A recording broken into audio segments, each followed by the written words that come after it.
Andy, Hello, Mike. Happy New Year, motherfucker. Happy New Year to you. Did you get anything good? I got a slap around the face. Was it from Sean Connery? Yes! That's a bark, that one. He's still punching Sean me now. Connery with a cold. He's just karate chopped me in the throat. It's like, Take that, no you one bastard. talks about me. I'll punch you in the fucking chin. Because that's what I do now. I punch people in the chin. I hate everyone. So, yeah. That is what happened for New Year's. What did you do? Slept, mainly. But I also considered the fact that my wardrobe is severely lacking. Ah, you did you? Which is handy, really. In as much as, you know, we do sell T-shirts for the Attack of the 50-Foot Nerds. Oh, yeah. Yes, we do. It's almost like this is some kind of planned advert. Yeah. Of course, I almost forgot, seeing as no one ever buys our shit. Yeah, buy our shit, motherfuckers. Oh, wait, no. Can't do it like that. No. Well, maybe people will now, because we've got a brand new lineup of T-shirts. Oh, yeah. Direct and new for 2012. Well, 2013. Some of them are. Some of them are different, yeah. You know. We kept the big sellers, you know what I mean? Yeah. Yes. We've got a brand new range of T-shirts for everyone. For anyone who's interested, please buy our stuff. Yeah. So, let's tell them what they are. What's the first one, Andrew? Firstly, don't call me Andrew. Okay, what's the first one? Pope Habibi the Fourth? That's better. I hate my slave name. The first one being It was given to me by the white man. It was given to me by the threaded man. He came down in his cotton wear. Andy Unchained. He came down in his cotton wear and judged me for not having the appropriate clothing. You should be wearing the United Colours of Benetton, Andy. I said, fuck that. And he went, don't call me Andy. I'm going to call you Andrew. And I was like, no, my name is Popa Najamina, whatever the fuck you said. Pope Hamimi the Fourth. Pope Hamimi the Fourth, that was it. And then he was like, for your transgressions you must wear a pashmina. And I was like, no, but I've got to record an advert soon. Tell me, Pope Hamini, do you know what a bounty hunter is? But, yes, I was oppressed. But now, no longer, because I've overthrown the shackles. Are you impressed? Yes. Yes. Yes, let's get back on there. Let's get back on and track. I yelled at him, my shirts will bear such slogans as Goosh! The first one's Goosh, is it? Yes. Oh, right, thanks for that, Pope Hamimi. So the first one's Goosh, right? Yes. And then the second one is, he be graveyard dead, which is what that guy is now! He suffered the wrath of Pope Hamimi. The third one... Is suffer the wrath of Pope Hamimi. The third one is Daniel Craig related. Alright, it's a new one. It is Marmalade. Marmalade. Like the Lady Marmalade. Voulez-vous coucher avec moi? So, soir. Okay then. Give me a marmalade. Doesn't say all of that, just says marmalade. It just says marmalade, just the one word, marmalade. Doesn't fit on the t-shirt or that. You just have to pretend. and we thought we'd be sued if it actually had a picture of Daniel Craig's face underneath the word marmalade. Yeah. But I'm pretty sure no one has dibs on the word marmalade. That's fine. Yes. Yeah. Next. But you know what Daniel Craig says when he sees when he thinks of marmalade? He thinks, I'd jizz on that for $1. Aww, I don't want jizz on his marmalade. Who said he eats the marmalade? He just stores it somewhere. Right. He's got like a warehouse like the end was of like Indiana fucking Jones, just full of marmalade. See, I thought it'd be like in the fucking Howard Hughes' jars of piss, just all lined up in a fucking glass cabinet, but marmalade. Yeah. That's what we store in the black glass cabinet. Yes. But you can also get a jizz on that for $1. Okay. And also, you can get, going from one Bond to another, you can also get, I've got sexy hands! Sexy hands. Because... He does. We do. Yeah. And if you've got sexy hands, buy this t-shirt. Indeed. Yes, it's Bane again, hello. And the next in our selection is another new one. Oh. This one, we talked about it before in an advert, because, after all, we're not horses. We're not horses. So no, now you can show the world that we're not horses. No. You can tell everyone else that you're not a horse as well. Indeed. Yes. You can also tell them that it's better to be safe than raped. We do not hold we don't hold any responsibility for if you offend anyone while wearing that shirt. Yes. We thought it was funny. And fuck it, it is. Yeah. So, we'll know if that... Well, to be fair, none of them have sold. But if that one doesn't sell, we know why. Yeah. Yeah, that'll do. That's another t-shirt, isn't it? Speaking of which... That is another t-shirt. So if you want to be like Stanley and stare at random objects and go, Tenor Lady, yeah, that'll do. Iron Man, yeah, that'll do. Black Glass Cabinet, yeah, that'll do. Then buy that shirt.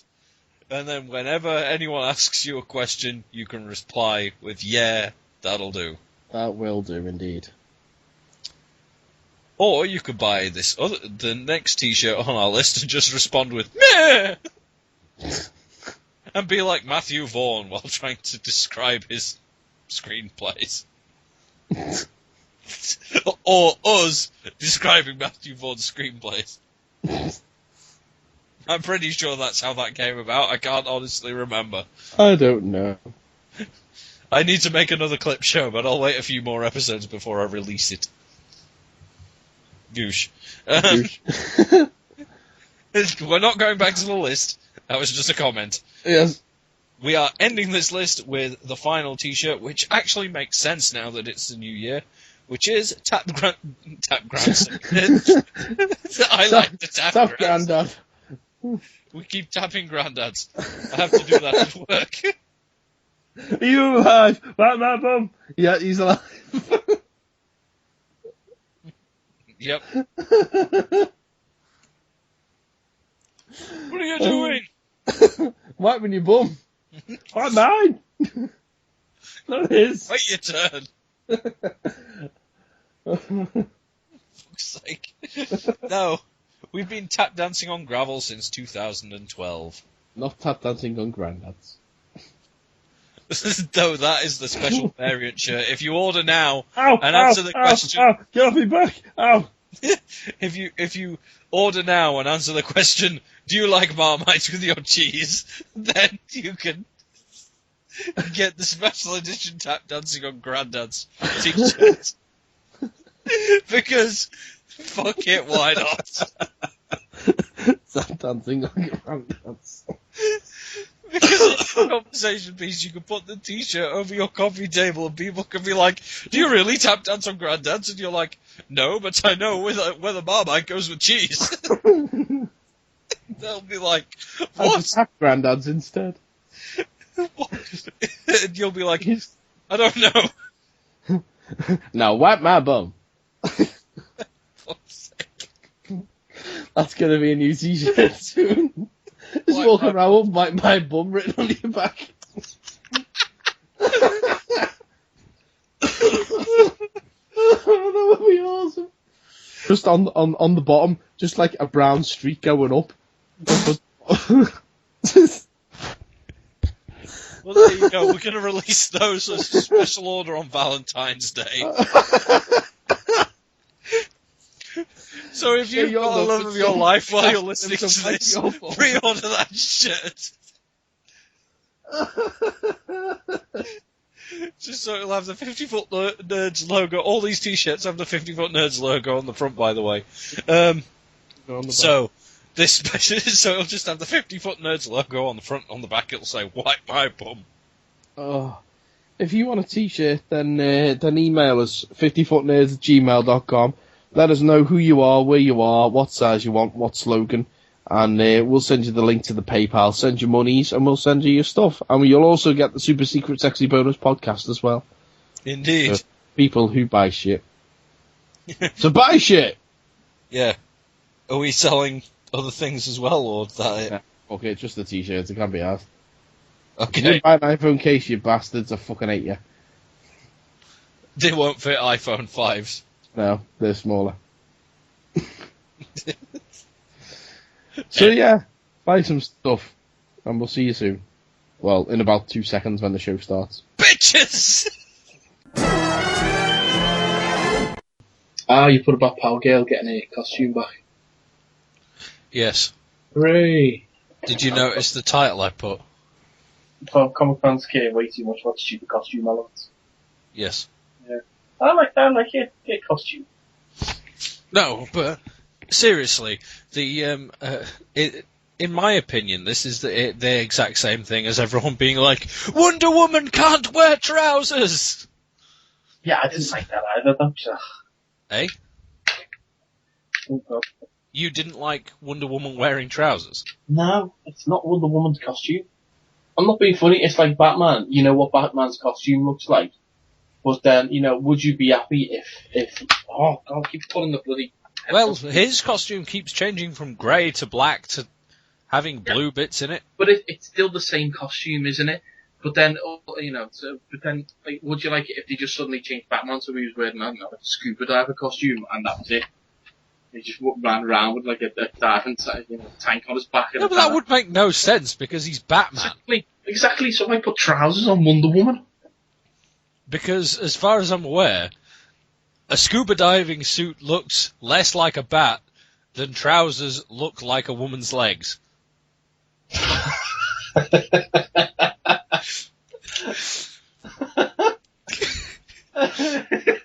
That's possibly the strangest comment I've ever heard.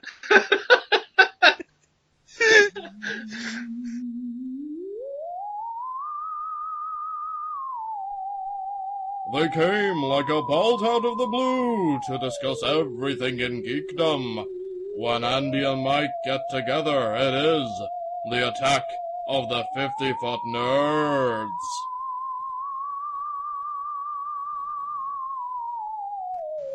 Hello and welcome to episode 31 of the Attack of the 50-Foot Nerds podcast. My name is Mike Bell, and with me, as always, is my trouser-wearing friend... Scuba Man! No, it's a trousers, not wetsuit. You wish. Yeah, well, anyway. Goosh! Yeah, sorry, I caught my own fantasies. No, it is the Attack of the 50-Foot Nerds podcast, ladies and gentlemen. We're back once again with another escapade, if you like, into the world of...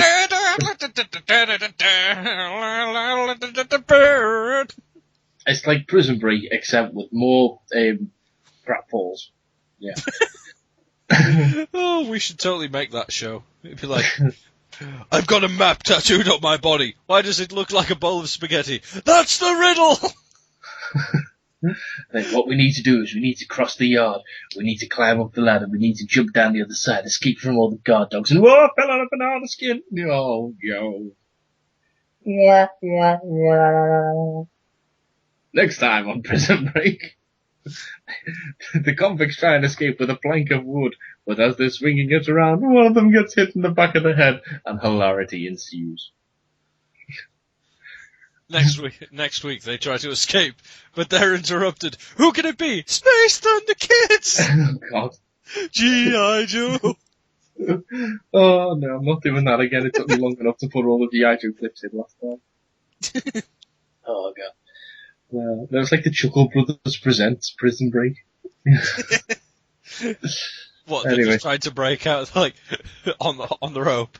Like, one To of me, them's to on- you, Yeah. to me, to you. That'd be interesting. Where's our moustaches come from, Barry? We stole them off the Manio Brothers, Paul.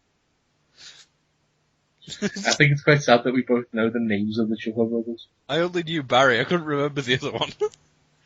Oh well. That was because, back when I was in my first band, we had a... Chuckle Brother. No, me and Dave, the drummer, the unit was rented by his dad, and He was a Chuckle Brother. well, sort of. He had a picture of him like when he was younger, and he looked exactly like one of the Chuckle Brothers. So from that point on, whenever his dad was going past, and me and Dave were moving stuff, we'd just start going, to me, to you. That's mean. No, Bullying the poor man on his appearance. How dare you? His dad thought it was funny. That and the fact that we named a song after an object we found in his like Oh, aye. title about an object we found in his In the pantry. in the pantry. I said in his underpants drawer. We all know Wow. what you keep in your pantry. The shower fridge. Yeah, Taking it old call school. back. Yeah. If you want old school, you need to talk about 10p Price being in there. No. That would be taking things back proper old school. Yep. Yeah. It was me Let's in a start weird down some Harry. gravel.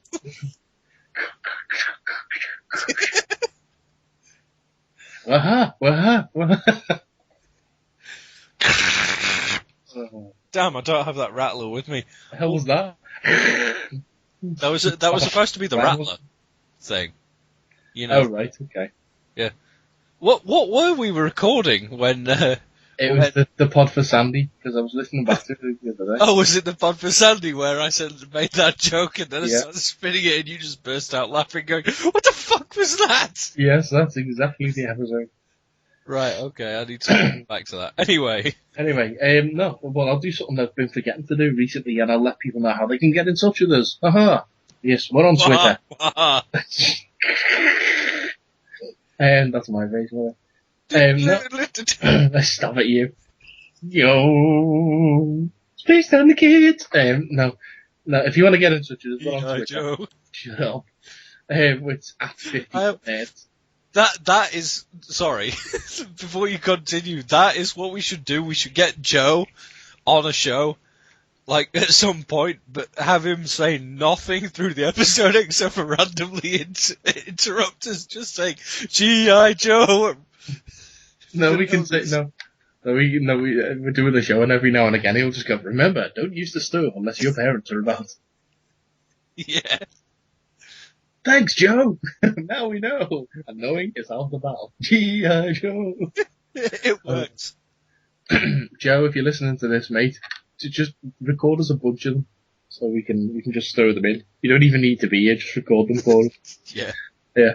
Anyway, yes, we're on Twitter. It's at 50foot Nerds. We're on Facebook, facebook.com/attacking the 50foot Nerds. And you can email us, 50footnerds@gmail.com. So Andy, what have you been up to this week? Writing a script. Ooh. Yes. Something we'll talk about later. What else? Flossing my penis? No. No, your penis, not mine.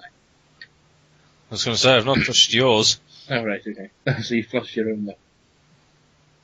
I tried once, it hurt quite a bit.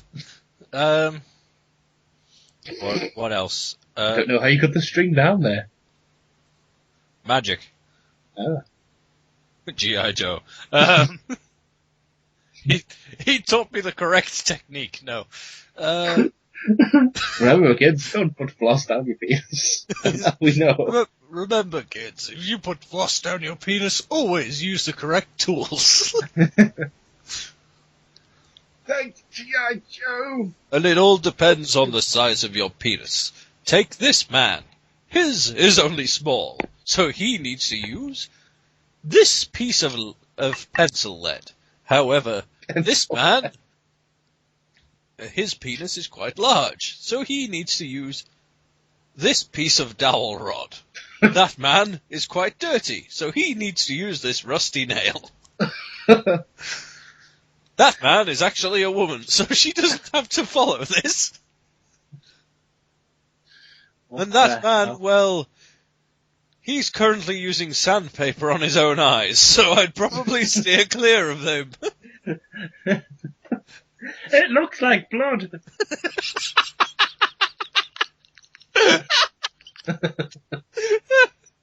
It looks like blood. Oh, God. That would be the best remake of There Will Be Blood ever. It's just like an hour and 2 hours of just a guy sanding his eyes.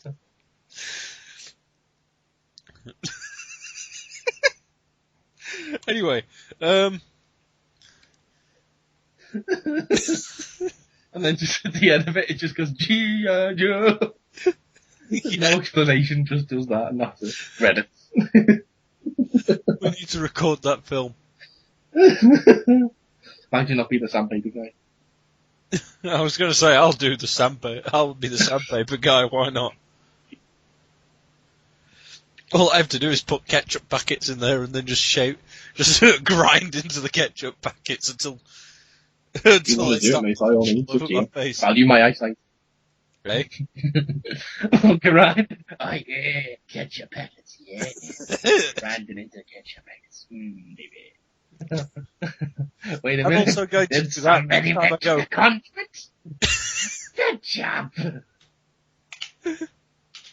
Yeah, well, the sequel will star Daniel Craig, and he'll be grinding marmalade into his eyes. No, I was going to say that's the other thing. Before I go to C2E2, I will invent some sandpaper, like over pants. So Sandpaper overpants. Yes, The sandpaper underpants. yeah, because they'll go over my trousers. So then I'll go into a club and grind people, and they'll actually be like, "Ah, you're sanding me." Okay. No. Anyway, I already need to invent a monocle that can be used as a shot glass. What Because the hell are you on about? Have you smoked crack before we've done this stuff? no, that's seriously a thing I need to invent. Because Tony was saying how you're only fancy if Hello. yeah, if you have The really bow. slowest sentence in history. no, you have a bow tie and Uh, champagne or something. And I said, does a monocle and vodka count? And he said, only if the monocle can double as a shot glass. And I said, that'll be something I have to invent. I'm sure there's a photo of me wearing a monocle somewhere online. If there isn't, I can put it up. And I've got it on my computer. I'll put it up. Yes, but does your monocle turn into a shot glass? I don't know. I've never asked it if it's from Cybertron. It's just the strangest transform, whatever. Autobots roll out. They all turn into cars and trucks, and he's just like, that crap of a shot glass. Oh, the best transformer I've ever seen is in the comics, because there was Shot glassatron. no, there was one called Ambulon, where they were like, everyone presumed his because of his name, he transformed into an ambulance. It turned out he transforms into a prosthetic leg. Okay. Which is why, because they were like, how could we never see you transform? And he's like, I transform into a prosthetic leg, there's no point. I was just hopping after everyone. Yeah. Autobots hop out.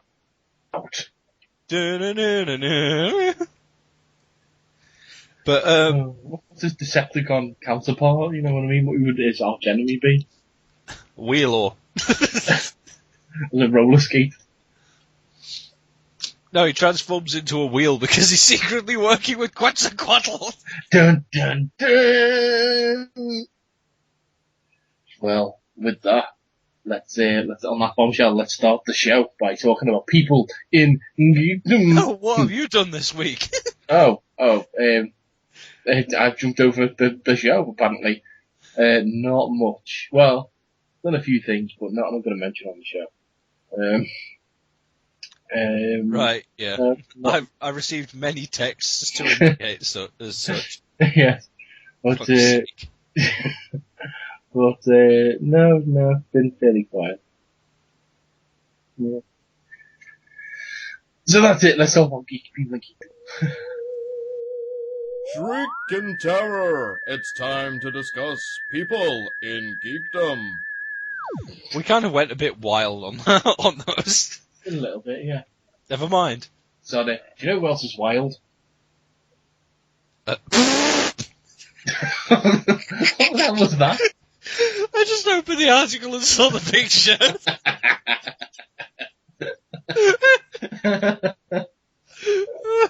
I knew that would make you laugh. I assumed you already had it open though. I did, but because of all the randomness we've been talking, I forgot that was the picture. So I just flicked back over to it. Oh, for anyone who doesn't know, we're talking about Christopher Walken, and it's our favourite picture of him holding a dog.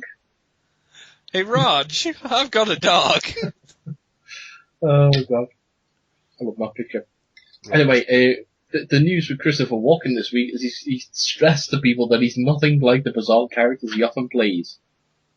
As we know, Christopher Walken is a bit strange. Well, he plays strange in his films, but he claims he's much more normal than people would think.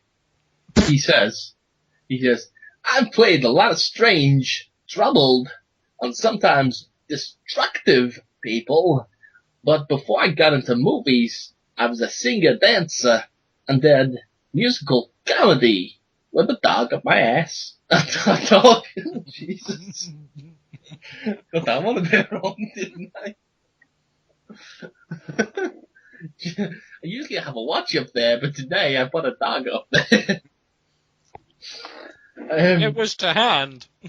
I couldn't find my watch. Then I realised it was already up my ass. No, he says, people get mixed up with the parts I play, but I'm a very conservative guy. I've been married for almost 50 years, and I lead a quiet life with a watch up my ass. Tick tock, tick tock. Can't sit down.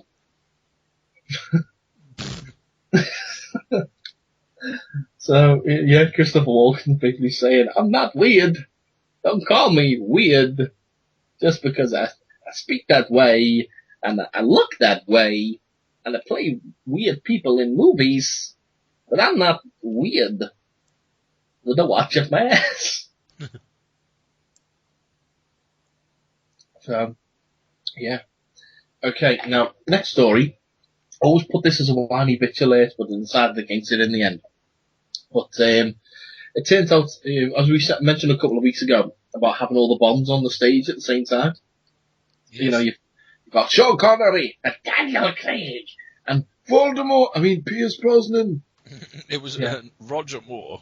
Oh, and Pierce Brosnan was like, I'm relatively normal, and turning up with his army of midgets.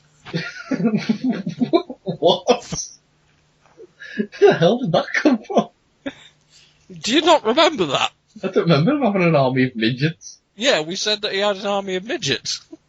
Okay. Because that was how he wasn't normal. He said he was normal, but he had an army of midgets. What about saying Timothy Dalton and George Lazenby? I don't think we came up with anything for them. I can't do their voices, that's why. Yeah.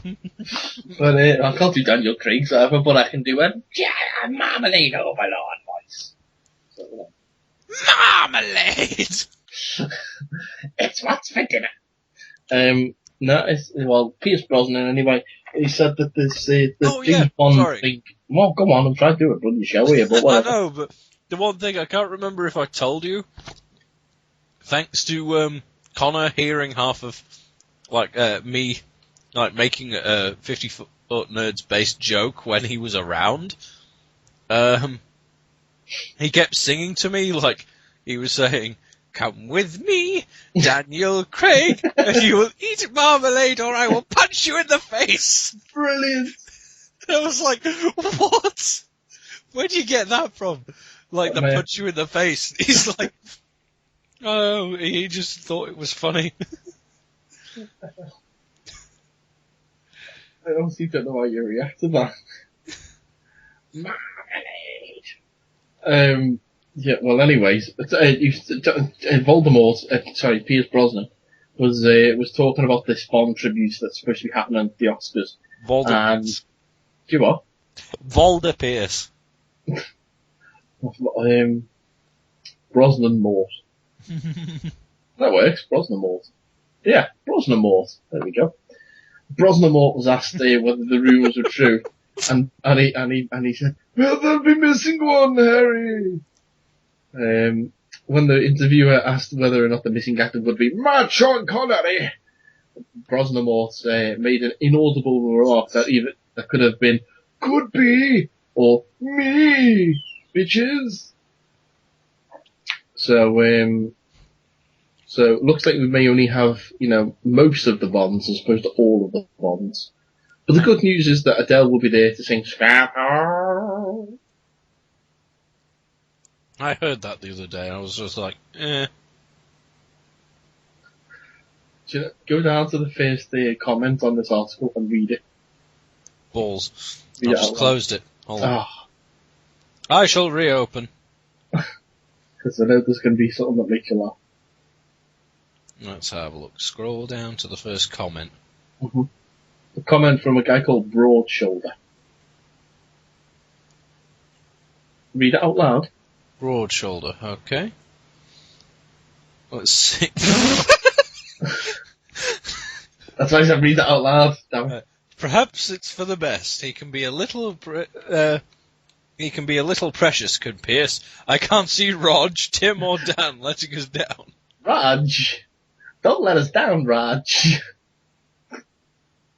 I'll try not to then. Now we know who Rog is. There you go. Yeah. Brosnemort might not actually be at the Oscars. Mm-hmm. That's a shame. Right, well, it's time to talk about one of our regulars, and first up, it's Stan Lee. And now, Mr. Marvel himself, Stan Lee. Okay, now we had a couple of weeks ago, Stan Lee dropped out of the amazing Arizona Comic Con. He's also dropped out of this year's Florida MegaCon, which is happening in March. I'm going to say I predicted this. If you go back and listen to that episode, I said I think this would be the year that Stan calms down and we're going to see him pull out of a lot of conventions. Yep. It looks like I was right. There was a statement placed on the convention's Facebook page, which Andy will now read in the voice of the informer. The insider, whatever. I used to be Daniel Craig. It's old man Daniel Craig. Yeah. Where is it? Oh, there. It's underneath the pictures of Stan. Right. I regret to announce that Stan Lee has cancelled his appearance at MegaCon 2013. We received a call late last night. He is okay, but taking a small break from doing convention appearances. He is okay. Yeah. So, I will now use my age reversal machine. I call it the buttonizer. Yes. I will press this button and then I will get younger. For the power of marmalade. It's powered by nuclear marmalade. Well, as I say, Stan ain't gonna be there. So if you were going to MegaCon, then tough. Simple as. Right. Next up is a sound that we introduced last episode. We're going to be playing it again this episode. It's time to talk Arnold Schwarzenegger.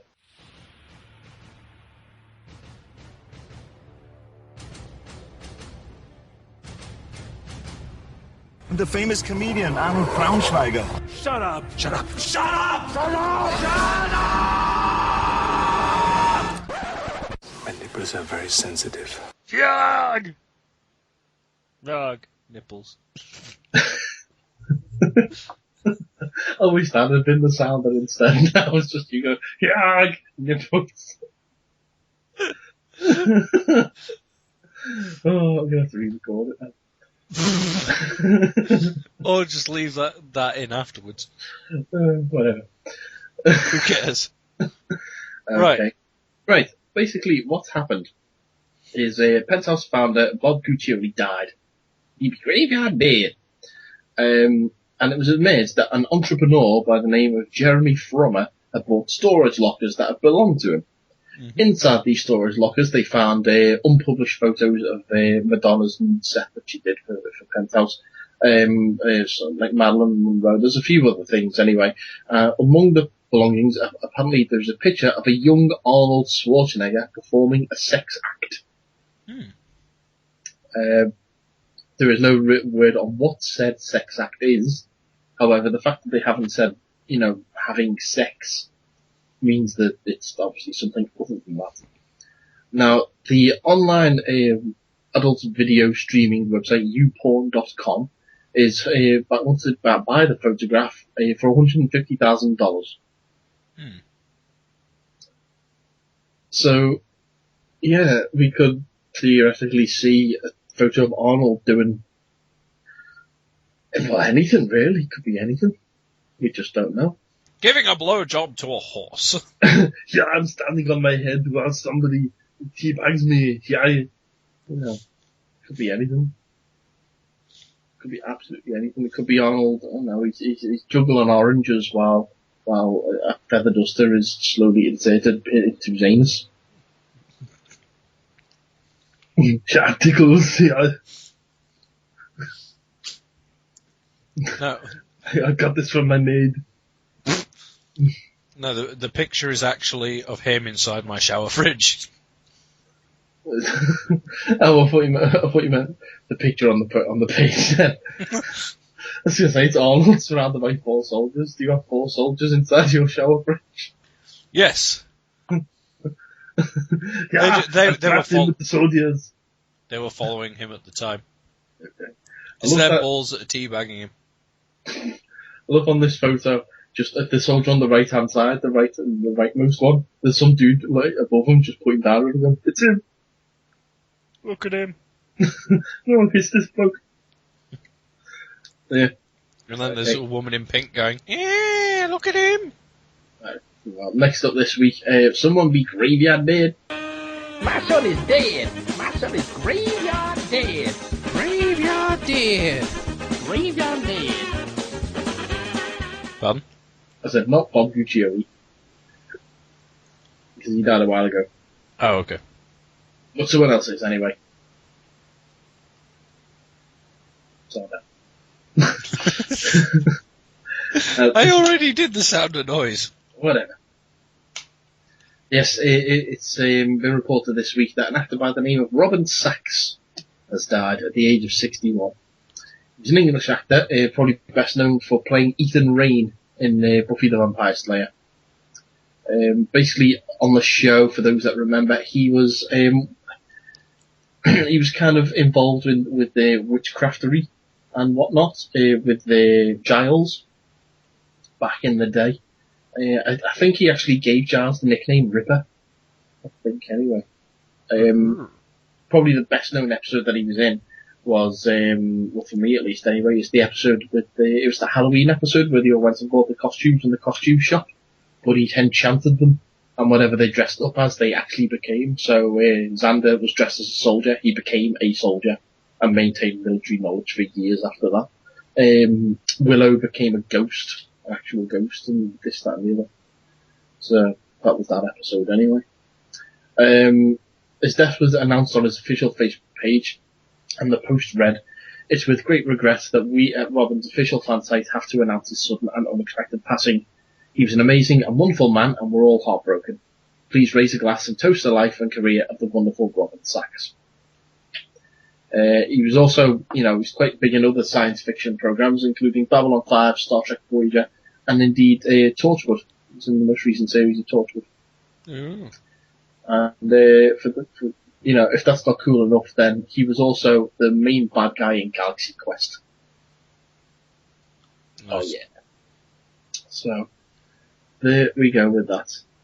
Robin Sachs, the graveyard dead. Now it's time for a whiny bitch sounder. Yes, we haven't had one for a while, ladies and gentlemen, but it's a whiny bitch alert. And today's whiny bitch is Joe Johnston, director of Captain America: The First Avenger. And he'd be a whiny bitch about J.J. Abrams getting the Star Wars job. He's called him overqualified. Now, it says here, it says, this is a quote from the Huffington Post. It says, what's Joe Johnston's voice? What could he be?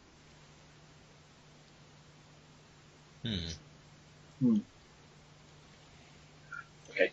J.J. Abrams is the perfect choice to get what the voice first is that? I don't know, but this is him now. It's the perfect choice to get the third trilogy off the ground. These films are big logistical nightmares to direct, like any $150 million plus project. They're like military operations and the attention to detail required whilst trying to retain a grasp of the big picture. JJ has proven that he can handle the pressure, but it doesn't hurt to have a guy at the wheel who's produced, written and created shows of his own. If anything, he may be overqualified. So he's basically saying, yeah, he's the right man for the job, but he's not. What are you on about, Joe? I'm a living paradox. I don't know what I'm on about. But did you watch Captain America? It was good, wasn't it? And I did the Rocketeer as well. Yeah. I know I've done the first Star Wars films as well, so come to me, I'll tell you what's going on. Now I'm going over here. Bye. Joe Johnston was over there today when something else happened. So, Joe Johnston, not so much a whiny bitch, more of a confused old man. More of a confused old man yelling at clouds. You're not coming for me, you fluffy bastards. Yes, sir. May I interest you in cloud insurance? Oh, they'll never take me alive.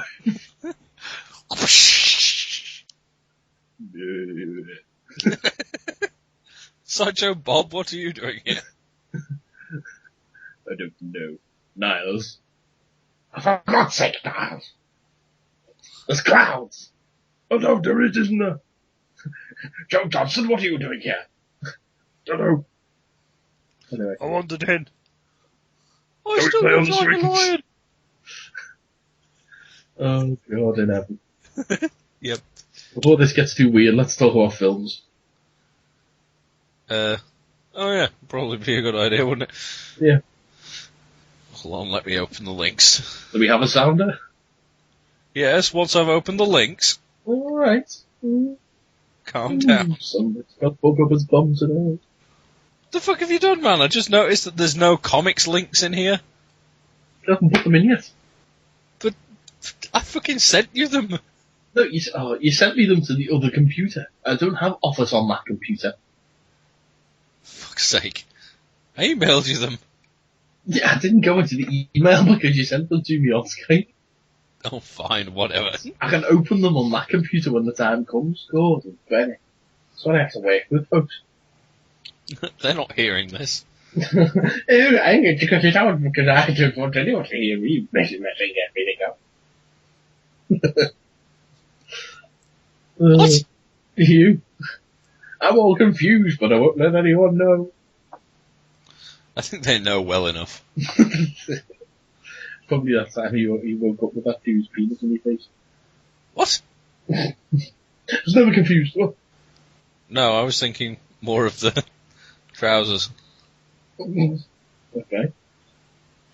Do you know, I was watching Charlie Brooker's Screen Wipe earlier, because I put him on DVD, and I paused it, and Thanks, Sebastian. Thanks for telling me that my database has been updated. So I've had it paused on the telly for like the last couple of hours, and it's paused on Phil Collins singing on top of the box. So I'm just looking at him and he's going, "Oh, Phil Collins! Oh, an Oscar!" For sake. For like the last few hours, he's just been there going, "You can't hurry now. You got to wait. It takes a time. I want an Oscar." It's a medley of big greatest hits. Because I can't dance. I can't walk. I need Amber Pure or whatever his name is to sort me my new leg out. Sort your new Lego? Leg out. Oh. With that transformer, he smells nice. Sounder? Ambutron. Ambipure, that's him. Ambulon? Ambulon, whatever. That bloke. He looks like a roller skate. I want an Oscar. Oh, you mean Wheelaw? Sounder.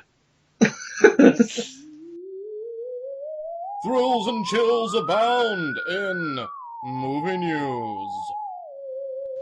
What? I don't know. Anyway, so, right, our first foray into the world of movie news this week is the big announcement that was teased for a while by Latino Review. They claim to have big knowledge of what was upcoming for the Marvel Cinematic Universe, and boy did they provide, they didn't let us down at all. According to their source, basically, I don't know if people want to hear this or not, or whether it will be too big of a spoiler for them. So, Andy, fire the spoiler cannon. Fire the spoiler cannon! Thank you. Okay, now, if you're still with us, be warned, as I say, spoilers. If you don't want to hear this, then come back in a couple of minutes' time. Basically, it's been rumoured that after the well-received nature of the Hulk in the Avengers movie, is Marvel are basically building the next the next phase and a half, basically, around the Hulk. Mm-hmm. Apparently, at the end of Avengers 2, it will see the Marvel Universe's version of the Illuminati, which, if you don't know who that is, read your comment. The Cinematic Universe's version of the Illuminati are going to blast the Hulk off into space. And then what will happen then is in Phase 3, we will get a solo Hulk movie, which will be Planet Hulk, which is basically Gladiator with the green-skinned Goliath. And then for Avengers 3, he will come back and we will do an adaptation of World War Hulk. Ooh. That sounds amazing. Does sound pretty cool. I mean, well, they have done Planet Hulk as an animated movie, which is okay, I suppose. But to actually see it on screen, oh my god, that is going to be incredible. Especially after how well the Hulk was received after the Avengers. Everyone wanted to see a Hulk film now. Yep. And why not do one of the best Hulk storylines there's been in the last 20 years? Planet Hulk and World War Hulk. Is it just me, or the picture on this page, does it look like it was drawn by Rob Liefeld? Yeah, it does a little bit, doesn't it? It's mainly because all that you can see is massive muscles and the Hulk grinning. Well, to be fair, that's the Hulk all over, really. Yeah, but normally it's like, because it's a bigger frame, you're like, oh, it's the Hulk. Whereas in that guy, in that sort of size frame, you're like, that could be any 90s comics character painted green. Well, maybe not Cable. No, but yeah, it could be. It's just been like, no. Where's his robot eye? Yeah. It's Cable back when he was green, not a cable. When he was a wire. Yeah. When he was a thin length of wire. When he was fibre optic. Hey, that's it. Do you think if Cable's bionic eye is made of fibre optics? Oh. He had a little rim shot there for me. It sounded like...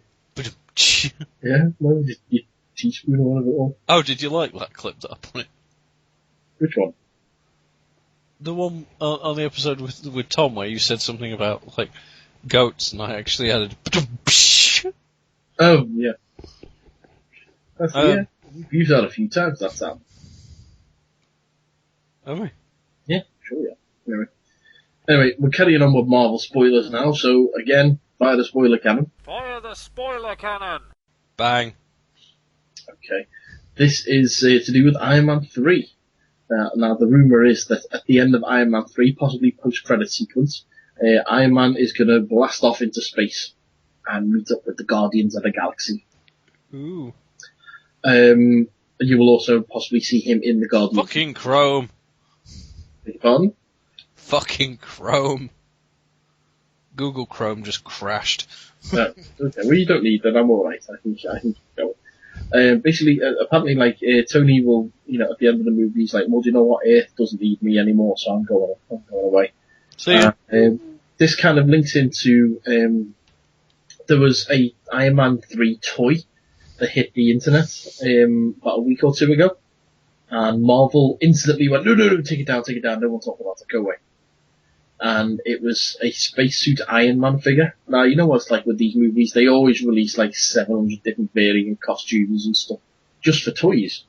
Well, if that was the case, then why would they ask for it to be taken down? Unless it's actually featured in a movie and they don't want it to know. True. So, expect to see Iron Man go into space. Or it's a bluff. No. And they took it down to make you think he's going into space. No. When he isn't. Well, I think he is, so shut up. Anyway, that's enough of that. Next news that came out this week is it was announced by Disney that as well as episodes 7, 8 and 9, we're going to be getting, this is official, we will be getting standalone films in the Star Wars universe, spin-off films. Hooray. Now, we hypothesized about this back in our Star Wars bulletin, I think we did anyway. I can't remember. Yeah. All I remember is a room of mad actors. Yes. No, I think we did hypothesize about spin-offs and what have you. Well, it's been confirmed that yes, we will be getting them. And initially it was reported that we're going to be getting a solo Yoda movie. And also now the rumours are that we're going to be getting the adventures of young Han Solo and a Boba Fett movie as well. Those are the obvious ones. They are. But, I want to see a movie about Chewie. Darth Vader, Jabba the Hutt. If anyone, you can have Salacious Crumb's wild, wacky adventures. Well, the whole film is just like a whole LSD trip with him jumping around going, IG-88 goes on holiday, Yeah. Let's see, US. I don't know how they do it, but I'd love to see Shadows of the Empire done as a movie. But there's no way you can do it. I want to see a film about those two guys that Luke meets in the bar. He doesn't like you. I don't like you either. Yeah. Just like them the day before, just going to the bar or something like that. Yeah. It's a lovely day. Tomorrow I think we'll go to the cantina. Nothing bad ever happens in the cantina. Cut to arm on the floor. Why am I bleeding? I used to have an arm here, didn't I? I thought lasers would cauterize a wound. Your lightsaber is weak, boy. That's it. Lobot goes internet dating. On Glad City.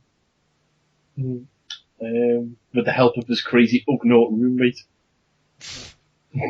Who's voiced by Rhys Ifans. Hey, boy-o! I'm an Ugnaught. I'm going to help you get online and meet women on the internet, Lobot. Alright then. He gets there and Lando's there and before him. Hi, I'm Lando, and I'm better than Lobot. But Lando, I thought you said you were going to help the Lobot get laid. The deal's been changed. What are you on about? Pray I don't alter it further. Oh, those words are going to come back to haunt me, I'm sure, one day. We had a deal. And then there'll be one movie which will just be, the whole film will be filmed at a table where Han and Lando are just playing a game of cards. And then at the end, one of them will go, I fold. And Lando will go, I'll fold. And Han will go, I have a spaceship. Credits. Yeah. It's the origins of the Millennium Falcon. Yep. No chance. What other films did you do? Realistically, what films did you do? A film with the stormtrooper that keeps hitting his head. It's like, Darth bang! Maul, Oh, why was I the along clone the that's too tall? Yeah, Darth Maul's upper torso crawling along the floor. Yeah, bastard! Bloody head! I've been here for 5 years! My name's Jeff. Darth Maul, you've been waiting at the bottom of this pit for a long time. Help me, my master. Help me find my legs. Nah. Screw you, hornhead. I have a better apprentice. You're Just you fired. wait, I'll build spider legs and get you. Come on now, I'm not Will Smith. You failed your task. You are no longer my apprentice. You're fired. Oh, he gets in a cab and has to drive away. He's like, I really enjoyed my time as the apprentice there, but I do feel like I was used a little bit. I mean, I had a brilliant lightsaber. I was the king of the badasses, but then all of a sudden, he gets cut in half and he's no longer viable. Ooh, I tattooed my face for him, the git. I used to look like I used to be a handsome chap, but no, now I'm bloody red and black, and I've got all these horns, and it's not on. It's absolutely not on. But you know what? I'll be fine. This isn't the last you've heard of Darth Maul. Kutsu, Darth Maul, where is he now? We go behind the scenes in Hollywood and find whatever. And you just find him, and his upper torso is just all big and fat, and he's just lying on a couch like Jabba. Well, after episode 1, not much really came in for me. I mean, they offered me a spin-off where it was me and Jar Jar solving crimes. I was in a wheelchair and he was my sidekick. Well, I thought it. We called it Iron Darth. Listen to Jar Jar Binks Detective Agency. No, it's the Darth Maul Detective Agency. Jar Jar's. No, Darth Maul. Jar Jar's. I'll slice your bloody head off in a minute. Oh no, they could have him in the wheelchair and they could call it Dark Side.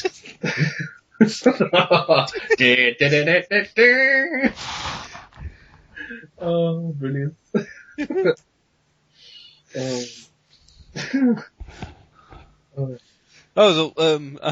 I still reckon now that they're doing these, we will. Like, there is inevitably going to be, like, a press release where they're like, yep, Kevin Smith keeps asking if he could do the film about the one character, the tall character sucking off the short guy in the... What? in the toilets in the cantina, but we're not doing that. Okay. Don't you remember that? I must have missed that one. Oh no, they were going to do the outside of reality one where the whole film was about George Lucas trying to get another film made with all these... You know what we want? The real world. Hoff. It's just all these like airheads from California living in a Wampas cave. Coming after them and shit. That'd be brilliant. What, them running away from the Hoth snow beast thing is like a scene from Scooby-Doo. All of a sudden the music starts and you just see them running through different doors. There's a cave with like 6 exits on either side and stuff. Yeah. Go through one coming out the other side. Yeah. On bicycles and stuff. And then you run out and they're actually chasing the bad guy, like, huh? And then he turns around and starts chasing them instead. Oh no. I think we've gone slightly strange on this one, so we'll move on.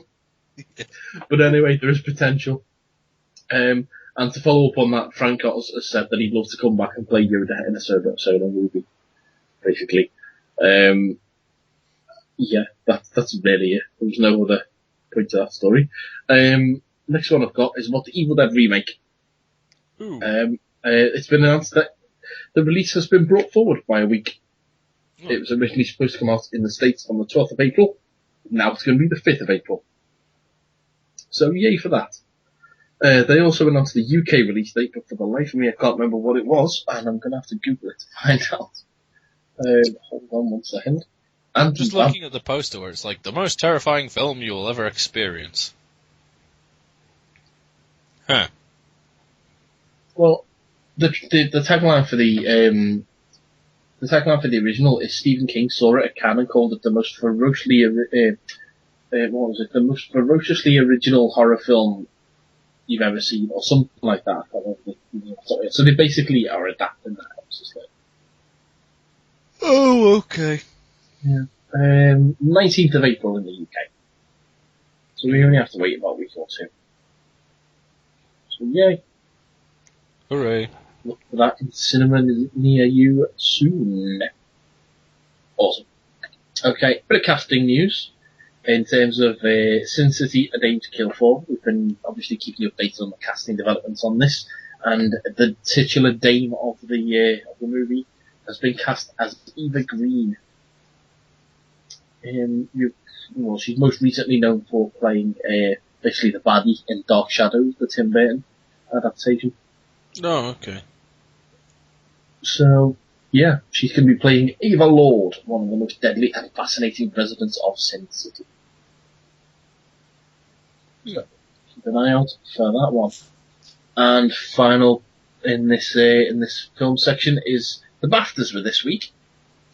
And those of you who listened to our show a couple of weeks ago will know that we made a bunch of predictions, myself, Andy and Tom. And now we're going to see how we fared up. Okay. So, have you got the list of award winners there in front of you, sir? Yes. Okay. Well, the first category that we predicted was who would win Best Film. What film? So, which one won? The winner was Argo. Of which none of us got that right. I said it'd be Lincoln, and both you and Tom said it'd be Life of Pi. Well, so not that one. Okay. Next is Best British Film. What won? Skyfall. Of which I got that one right. Yay. You said Seven Psychopaths, Raj, and a bag of his ass. And Tom said the Best Exotic Marigold Hotel. So you were wrong, and I wasn't. Also, we didn't actually guess on this one, but Best Foreign Language Movie was Amur! So, yeah. In the animated movie category, okay, I said it would be Brave, you said it'd be Paranorman, and Aunt Tom said it'd be Frankenweenie. Who was right? You were. Hooray! So that's 2 for me. Next up was Best Director. Who won? None of us, I don't think. Well, who won the award? Who won? Yeah. Ben Affleck. Well, I said it'd be Catherine Bigelow. Tom said it'd be Quentin Tarantino. And you said Ben Affleck. Oh, did I? That's one. Hooray! One for me. Yes. Next up was Best Original Screenplay. And the winner was Django Unchained. I said it'd be Zero Dark 30, and both you and Tom said Django Unchained. Hooray! 2 for me. So now me and you are draw. Yes, and Tom's got 1. Okay, next up was Best Adapted Screenplay. And the winner is Silver Linings Playbook. Of which you didn't even say that one, and that's the film that you've seen. None of us got that one right. I said Argo, you said Life of Pi, and Tom said Beast of the Southern Wild. So I would have thought you should have got that, because you've seen it one. Yeah, true. Okay, leading actor. Best actor. The winner was Daniel Day-Lewis for Lincoln. No, I said he'd get the Oscar, but I said Ben Affleck would get the BAFTA. So I was wrong there. You said Joaquin Phoenix, and Tom said Hugh Jackman, the huge black man. So none of us got that right. Okay. Leading actress. The winner was Emmanuel Riva for Amour. None of us got that right. Me and Tom said Helen Mirren, you said Jennifer Lawrence. Supporting actor? That was Christoph Waltz for Django Unchained. Me and you said Javier Bardem, Tom said Tommy Lee Jones. Again, none of us got that right. Supporting actress? Anne Hathaway for Les Miserables. I said Judi Dench, you said Helen Hunt, Tom said Anne Hathaway. Oh, so it's 2-2 for all of us so far. Yes. And the final one that we guessed at was special visual effects. Mm-hmm. The winner was Bill Westenhofer, Guillaume Rocheron, and Eric Jean de Boer for Life of Pi. I said Avengers, and you two said Prometheus. So as it turns out, we all got 2 each. Hooray. So it worked out kind of even there. Indeed it did. Indeed. So, that's that. When the Oscars and the Razzies come up, obviously we'll keep you informed with the results of those predictions as well. So, yeah. There we are. That's the end of the film section for us, anyway. Have we got a Mad Eye movie? Yes, we have. Play the sounder. My name is Mad Eye fucking Mooney, and these are Mad Eye movies, you wee chummy bastard fuckers! Right. I bring this up because this is the script I was talking about earlier. This is going to be the format from now on. It's probably, I'll just come up with these occasionally rather than every week like you tasked me with. Right, okay. Well, you don't have to do a Mad Eye movie every week if you don't. I probably won't be able to, mainly because now I'm also going to do them, because you told me off for giving away spoilers. Yes. In the episode. So what I'm going to do is going to do a spoiler-free review here, and then for any of you that are not bothered about spoilers, if you follow our YouTube video account, I'm going to put actual video reviews on there. Oh, so YouTube Chicken's account, what video account, what videos? Chicken account? What? You said those of you who follow our YouTube video account. Yeah. What else do you have on YouTube? Our YouTube Magical Donkeys account. Yes. It's just written on the side of a donkey. I have YouTube chickens. In fact, no, I suppose YouTube animal account will be a sheep. Yes. YouTube. Oh. It's a sheep on a train. I was trying to define the difference between the 50 Foot Nerds YouTube account and the 50 Nut Films porn account. You haven't told me about that one yet. Oh, spoilers.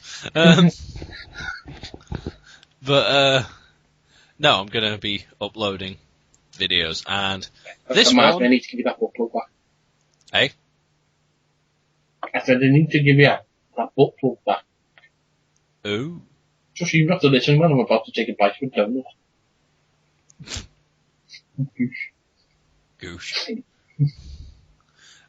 But the film I've got is the most unlikely of sequels. Okay. Can you guess what it is? Well, I know, because you told me. I do. So I'm going to say E.T. 2, E.T.'s Revenge. No. And this time it's personal. No, not the one where the white aliens come and try and kick the brown aliens off the planet. No, well, for those who don't know, that actually was the proposed plot for E.T. 2. Yes. Yeah. Sorry, very struck my mouthful. No, it's actually Titanic 2. Because that makes perfect sense, right? Yeah. Precisely. Now, the main reason I watched this was because I was, me and you were looking on, I was looking for some, movies on Netflix for us to comment on. And I said what we should do at some point is get a film that's completely and utterly serious and rip the crap out of it. Because it's like I keep saying we should do a commentary on Schindler's List, which you keep saying no to. Oh. Well, the Holocaust, that's perfect comedy fodder. It is. I think we can make the Holocaust funny. But, no, I thought, I know, Titanic. We put the Holler in Holocaust. Yes. Holler, holler, holler. We put both the S's in slapstick. Thank you, Cinema Snob. Did you think that one was funny as well? Did you? Add that one to the list, Andy. I will. Okay. Any more? We put the Reich in Laugh Riot. I don't know. Sometimes our jokes are Hitler and this. For fuck's sake. I'm trying to I'm trying to think. We put the Auschwitz in comedy Auschwitz.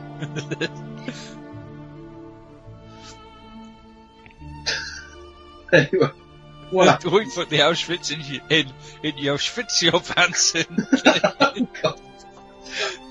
Your Auschwitz your pants. Good laughing. Yeah. I don't know. Anyway, we're off topic. Titanic 2.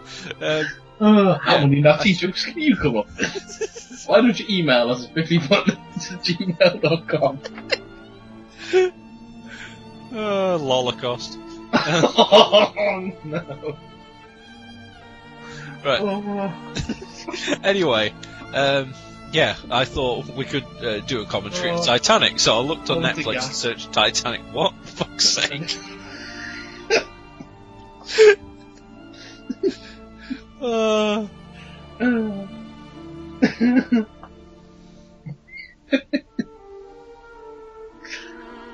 It's like we're twins. What, like that Arnold Schwarzenegger film? Bloody worth trying to find a genetically superior master race. That's real.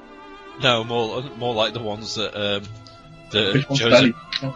No, more like the ones that Joseph Mengele was like, I like to make lampshades out of you. Oh, right. Okay. But no, I was searching Titanic and I found Titanic 2 and I was like, what? So what was it down there that they had at the bottom of the sea, so no one would ever find it? Yeah. James Cameron goes down in his little submarine. What's this DVD? It's Titanic 2. Andy would like this. That's Yes, pretty I much would. exactly what happened. I had James Cameron knocked on my door and said, I hear you're doing film reviews, have this. And I was like, get off my lawn. I was like, get off my lawn, this is no laugh, right? You're not part of my Third Reich of comedy. Anyway. But, yeah, I watched this film. This film is I'll have utterly... to watch that film. Oh, for God's sake. We're not getting off the hint. See, this is why we could do a commentary on Schindler's List. It would be terrible. Oh god, this bit's coming down in flames. Much like the Hindenburg. Oh, it's a disaster. Yeah. But, no, Let's just blitz through this bit. Come on, Andy.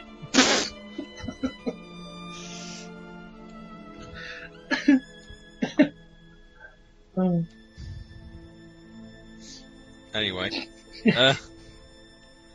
Yeah, so I watched Titanic 2, that film was awful. You basically... I'll give you 50p if you can make a joke out of Luftwaffe.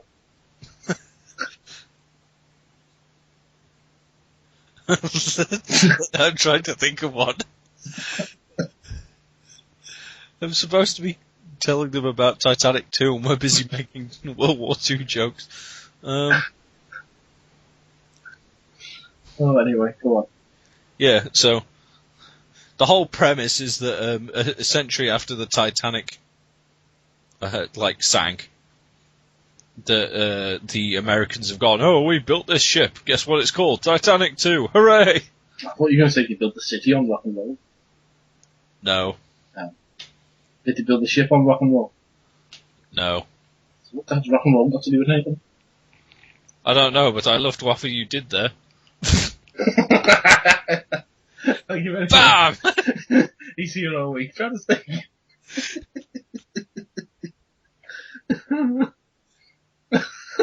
God, that was awful. Yeah, but you weren't expecting it. Nobody expects the Spanish Inquisition. No one expects the Luftwaffe. Especially during a German bit. So... But anyway, the whole film is basically just the Americans going, we'll build this massive ship. Let's sail it through here. And then... Did you know Germans don't like hamsters? Hey? Do you know Germans don't like hamsters? Why not? They prefer gerbils instead. Fuck's sake.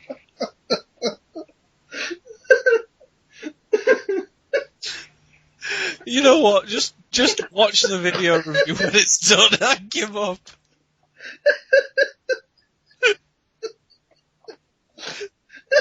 Oh god. Make me stop laugh.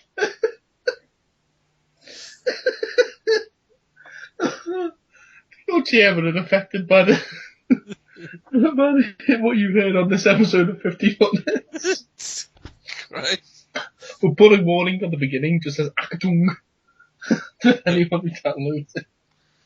Oh, just building a wall between us and our audience.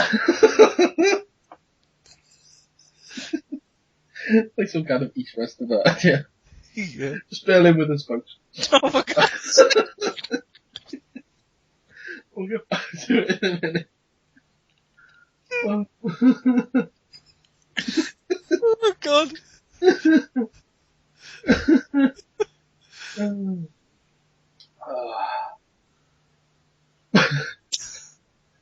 Comics news. Sorry, I can't yet.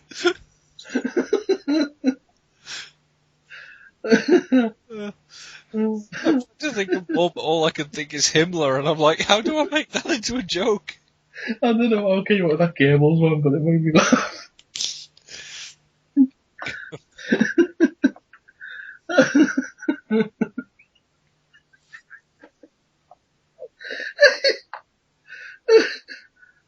Oh god.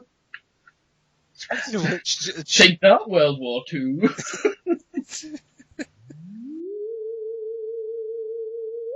Squirm in fear. It's time to talk comics.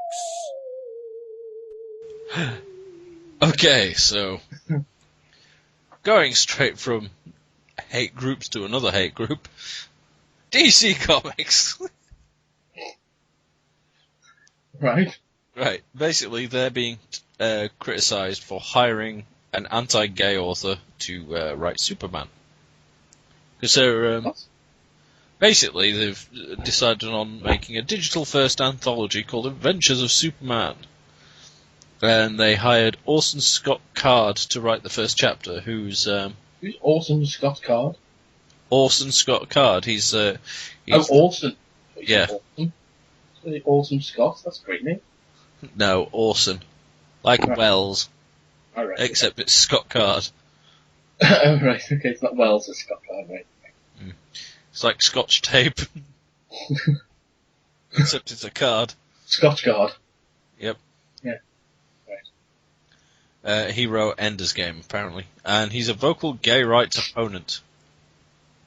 An online petition has been started to drop the virulently anti-gay writer and has got more than 4,800 signatures. And while comic book fans and petitions seem to go hand in hand, because last month Marvel was being called upon to cancel Avengers Arena, which is fucking stupid, this effort actually makes sense because it's been spearheaded by All Out, an initiative of the Purpose Foundation, advocating for gay, lesbian, bisexual, and transgender rights. Driver's already attracted the attention of mainstream media outlets like The Guardian and the Huffington Post.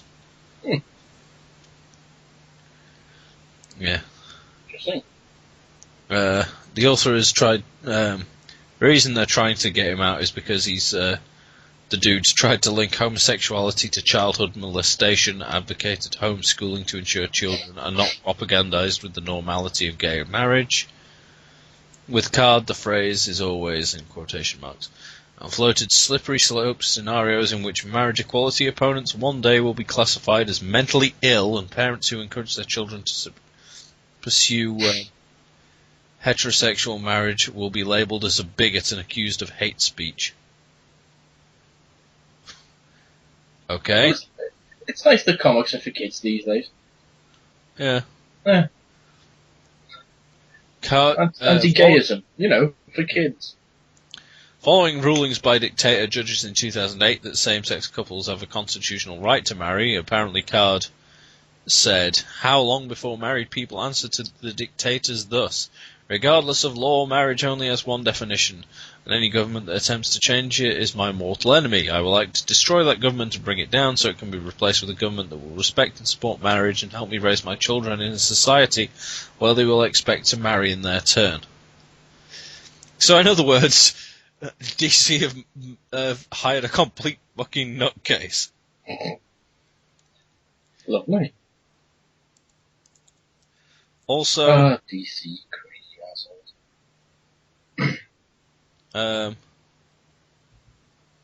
Let's see. Seeing as he's like, oh, there's only one meaning of marriage. Yeah, there's kind of several in the Bible, so marriage can be between a man and a woman, or like a man and loads of women, or like fucking shepherds, a rapist and his victim, and Sasquatch. Yeah, pretty much. And a mongoose. So his a leopard and a cheetah.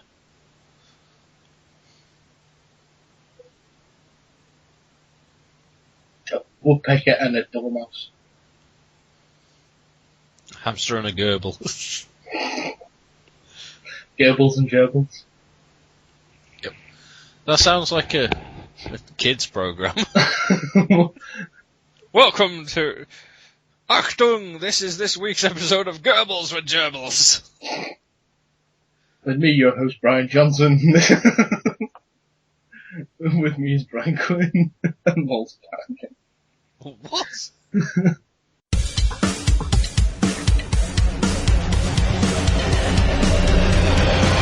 Sie wollte eine wahrhaftige Weltanschauungspartei sein.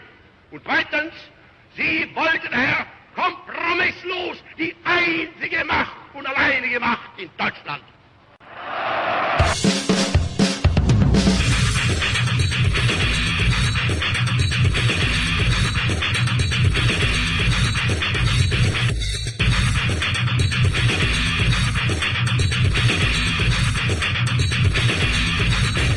Es sind die einzigen, die wirklich als internationale Elemente anzusprechen sind.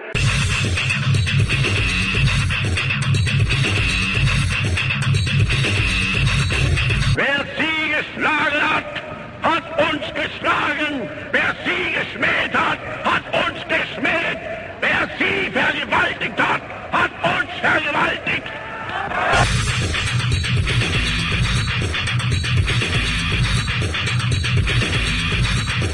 Tell them, Goebbels!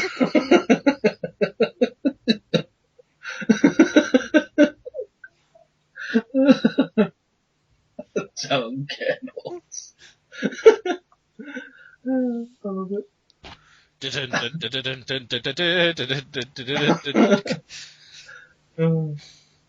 I'm totally stealing J Sarge's intro here and then just adding random clips of Hitler's speech in between it.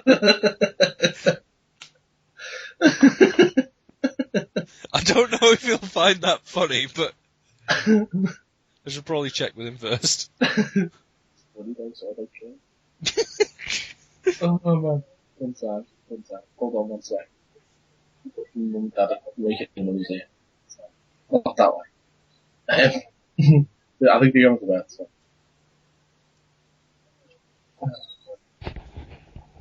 Just do it. I'm just making something as well. Man. What? I'm making you a little picture. Oh, okay. Do you want me to continue with the... Just wait a minute. I'll say that these goes back, because they're putting the alarm on. You'll probably start bleeping last year. Oh, okay. So just wait a minute. But it gives me plenty of time to do this. Fair enough. Oh. I can't wait for you to see this. Oh. I didn't realise that chick from 300 that played that played no, the Queen in it that's married to Terry Butler. Yeah, it's from Terminator Sarah Connor Falls and Judge Dredd. Yeah, I didn't realise it was her in Dredd.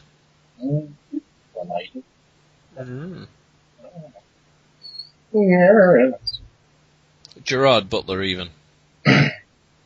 No, he wasn't Sarah Connor. No, but I got his name wrong. I called him Terry Butler, and then I realised, no, that's the bassist from the band Obituary. Of course it is. Silly.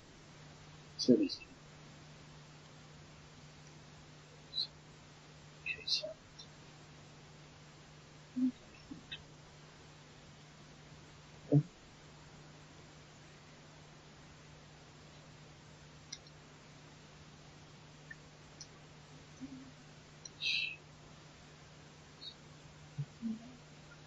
So it will be a sec, mate.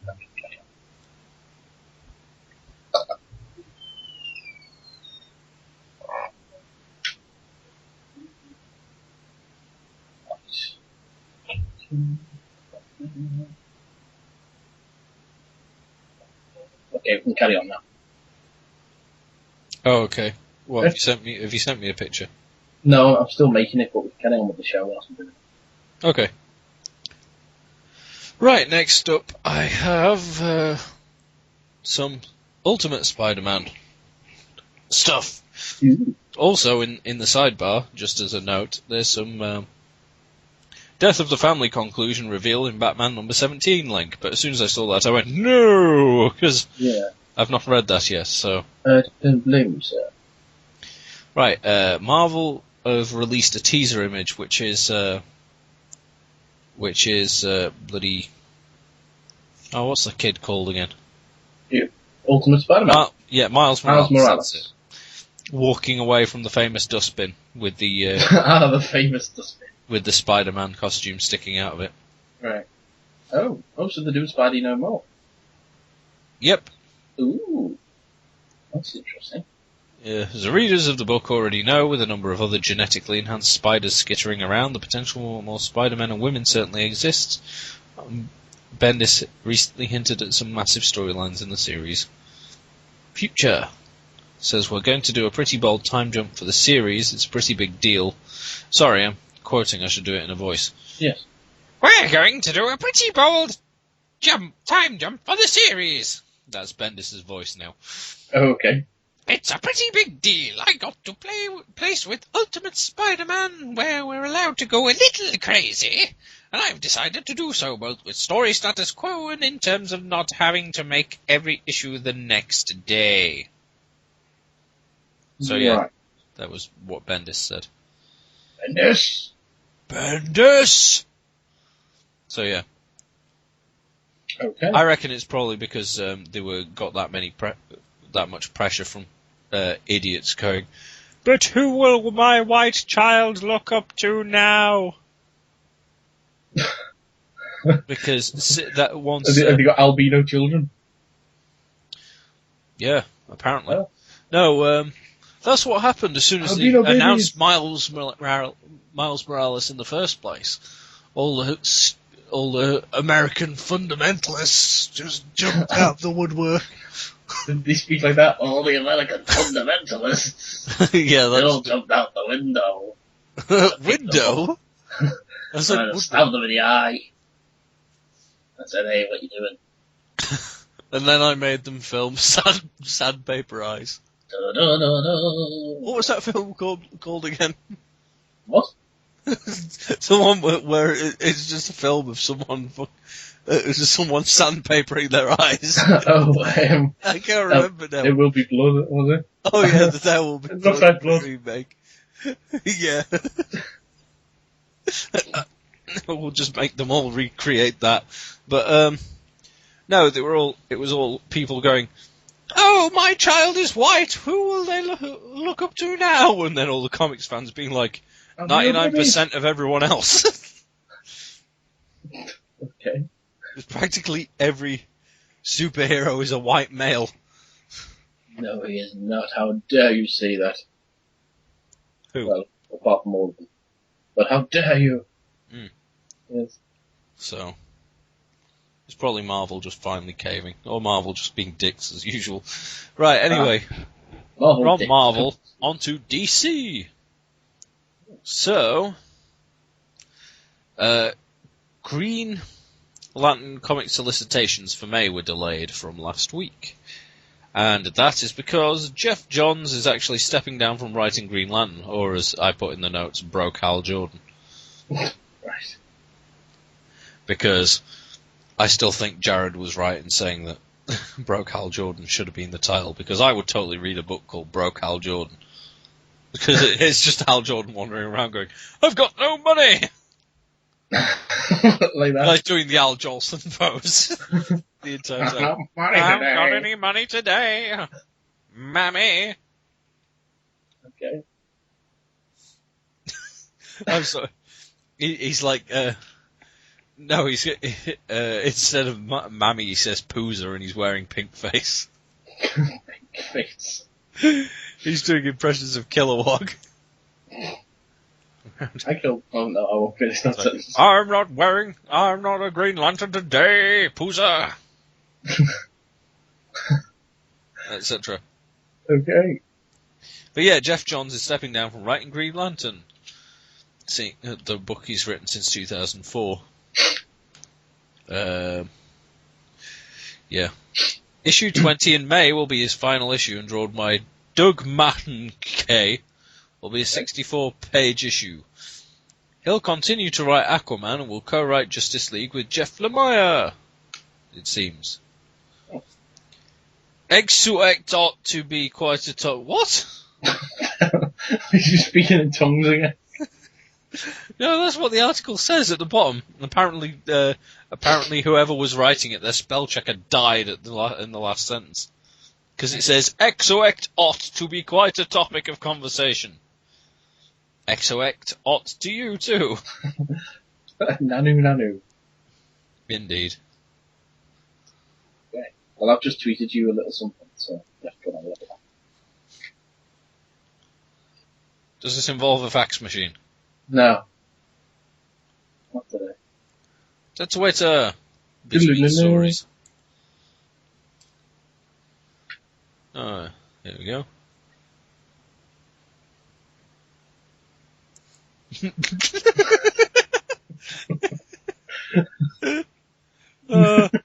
Just in case you ever got confused. I sent on the a picture of Gables and Jables. Because why not? Because why not? Yeah. Everybody loves Gobbles and Jables.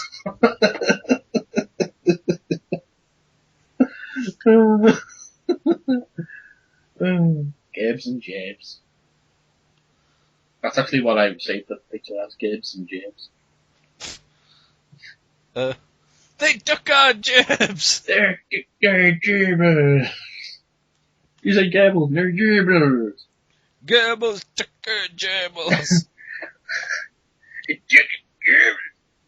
Talking in that voice, the next thing involves Tony Moore in the fact that it involves his replacement. It involves his replacement, Charlie Adlard! Is that how he sounds, is it? Yes, Charlie Adlard! Charlie Adlard likes to eat lard. Right guard. It rhymes. Anyways, right guard. In a yard. Covered in lard. With a special education child. Device? Yeah. This child isn't a real child, it's only a simulacrum. Have you not got a special education child simulation device? No. Just me then. Yes. Okay. Basically, sketch scammers have been around before. Like, there's the people who like fake a series of sketches from like Fiona Staples, Robert Kirkman, Rob Guillory, and Norm Brayfogle. I don't know who that is. Wasn't he a character on Cheers? They've got an awesome name, as well as signed products back them up with forged certificates of authenticity, and either sold them or traded them for high-value items that they could then sell on. As a result of coverage by Bleeding Cool, apparently, the conspirators went back to the stores they had scammed and returned the stock apologetic. Their work is still floating about, though, because one customer who bought some Charlie Adlard sketches, a certificate from a shop, but it turned out they were faked. Oh. Okay. Yep. Store was tagged in the fake COA reports. Well, this is completely uncool. We received an email tonight for someone who bought a Charlie Adlard Walking Dead sketch on eBay. It was from our December 2012 Charlie Adlard signing and even came with this certificate of authenticity. The only problem is we've never had a Charlie Adlard signing. We've never even met the man. We'd love to, but someone is passing this off as real when it is clearly fake. The Challenger's logo was clearly ripped off from our website.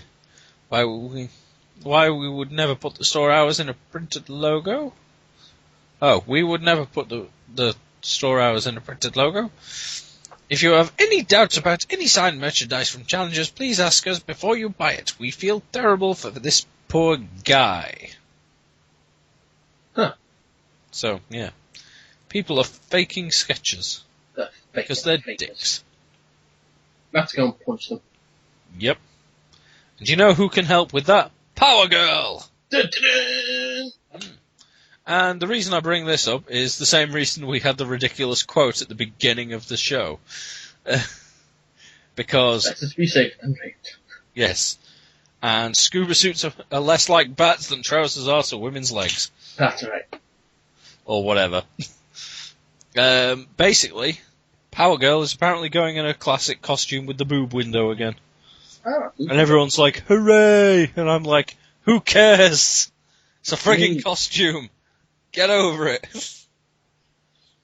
I mean, if it was neon, if the point of the costume was like, we've given her a special camouflage rainbow costume, so every single panel it was a different colour, like, and different designs, then fine, I can understand the frustration. But if it's like, oh, this little hole that shows off her cleavage isn't there in her other costume, boo, it's like, yeah, but it's the most identifiable part of her costumes, like doing Batman without the bat ears. It's like doing Superman with the big S.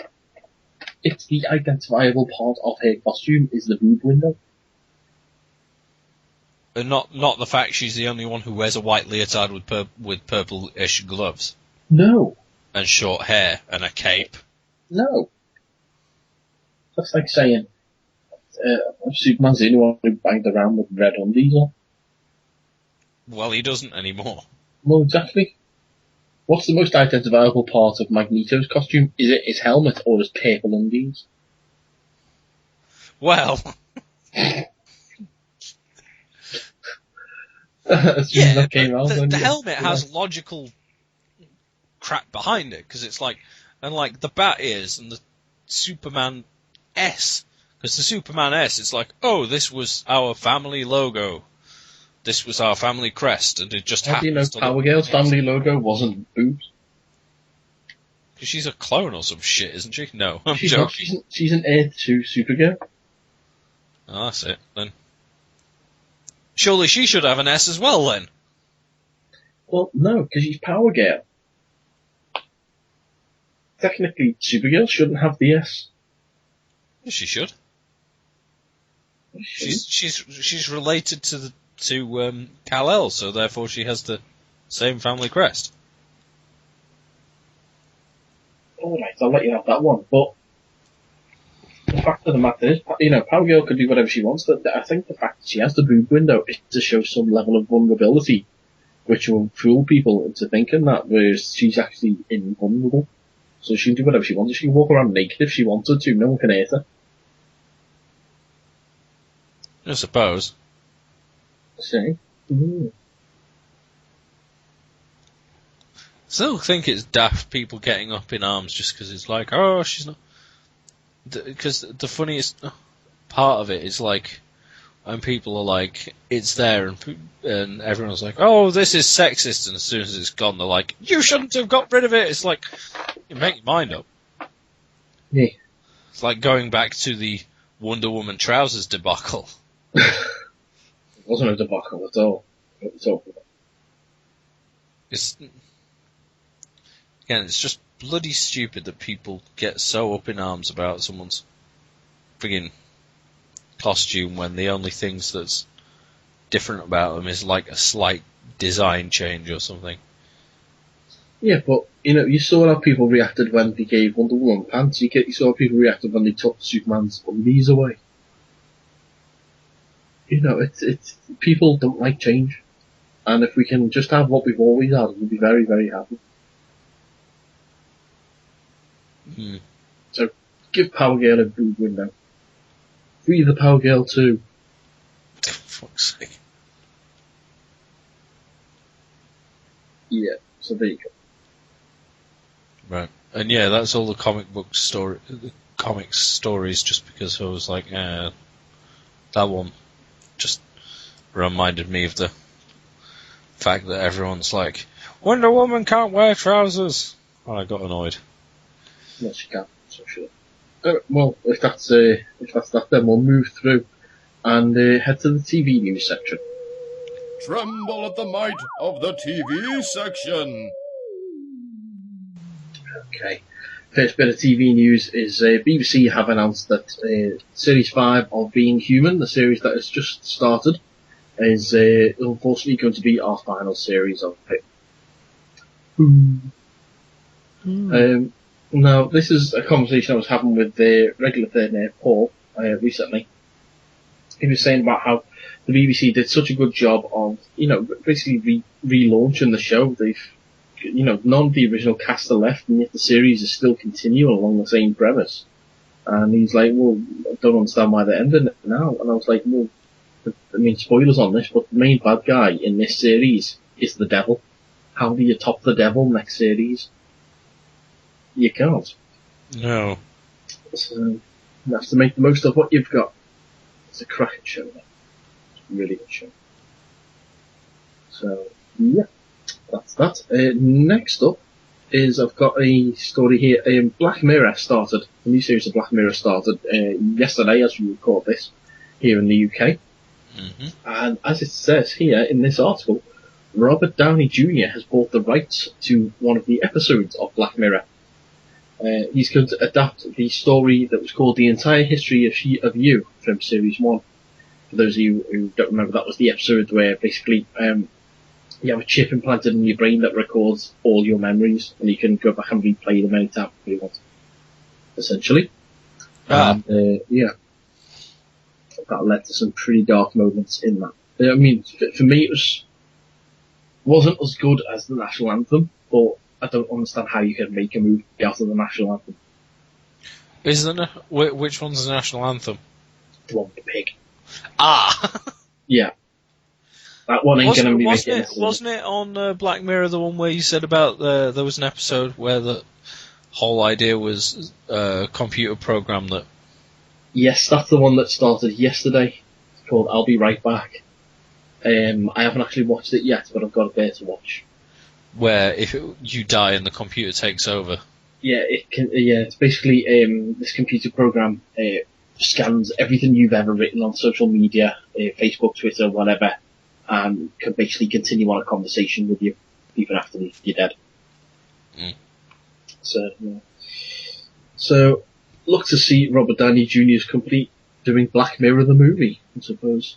Next up is, after the man himself was declared graveyard dead fairly recently, Jerry Anderson's series Thunderbirds is coming back, using a combination of CGI animation and live action model sets.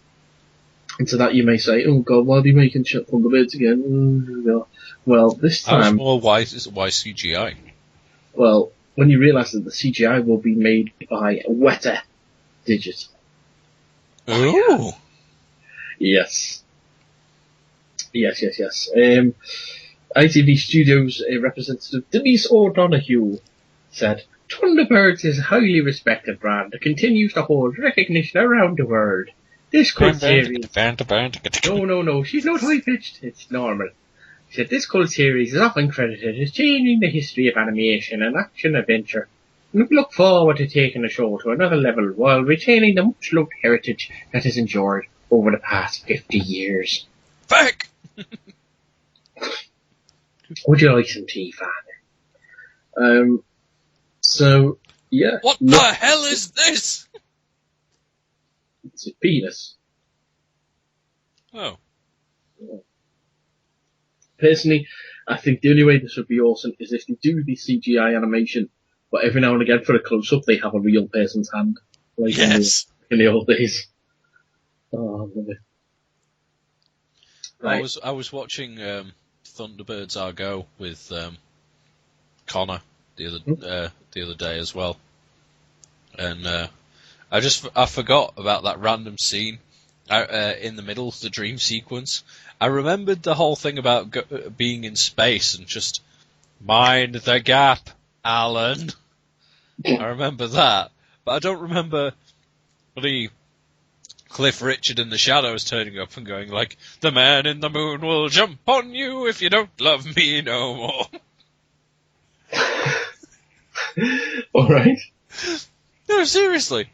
No, I believe you. 2001, but whatever.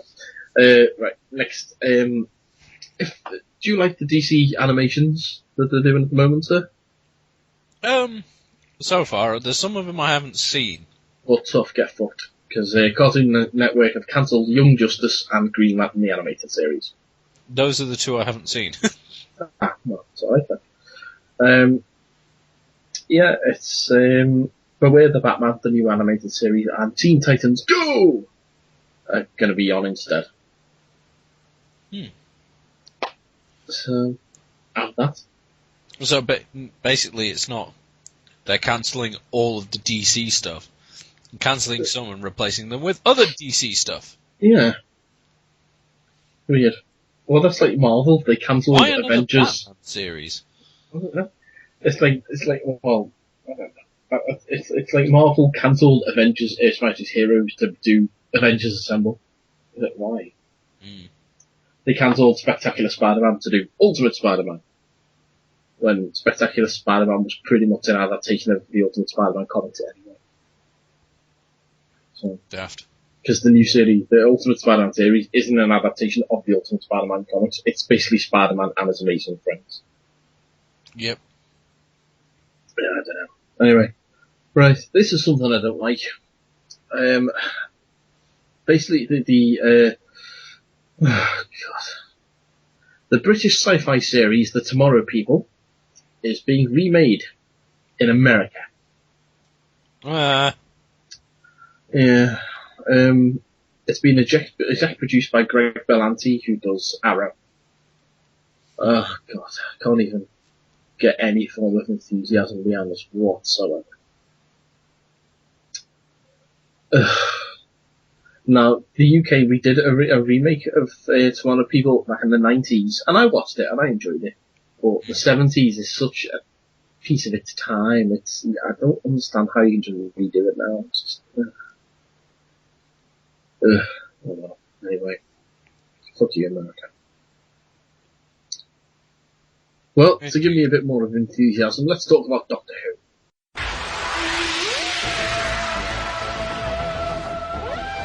Hide behind the sofa as we discuss Doctor Who.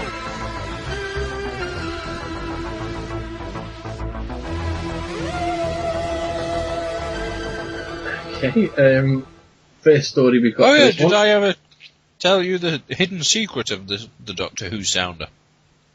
No. Do you know the reason why I picked that specific version of the theme tune? Because you like Sylvester McCoy? No, because that was the theme tune of Doctor Who around the time I was born.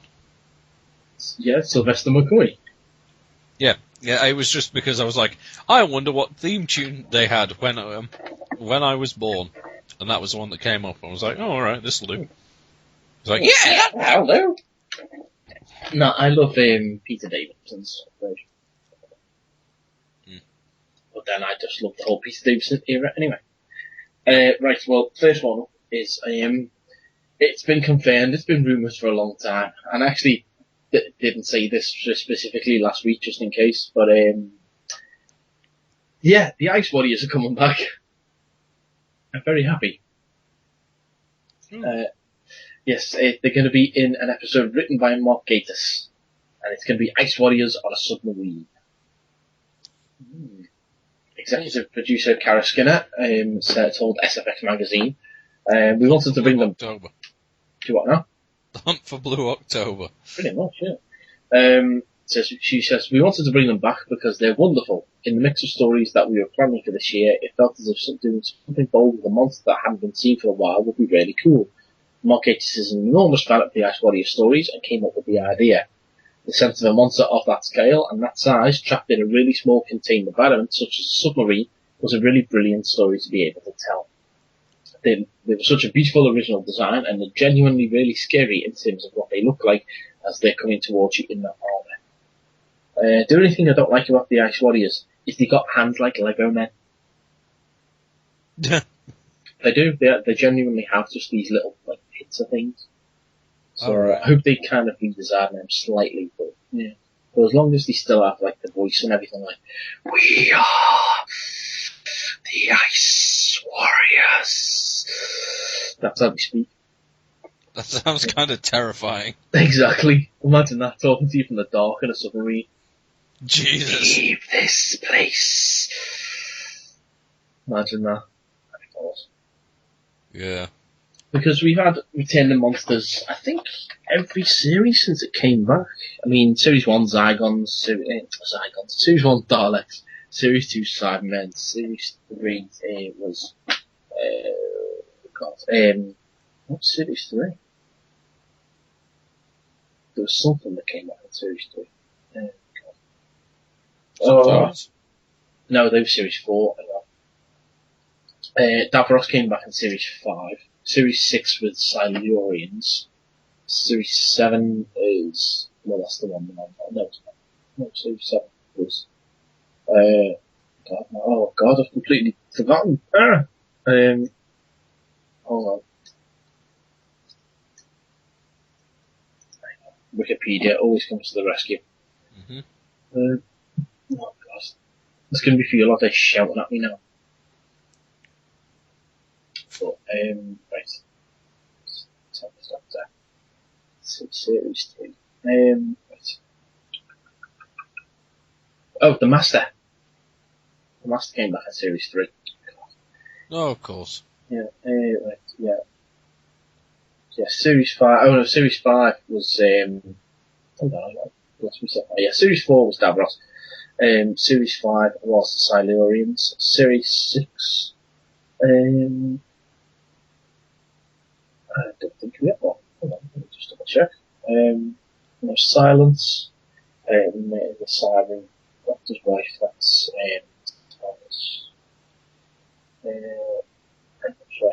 Gangers, Come On, Goes to War, Nothing came back in Let's Kill Hitler, Night Terrors, Girl Who Waited, God Complex.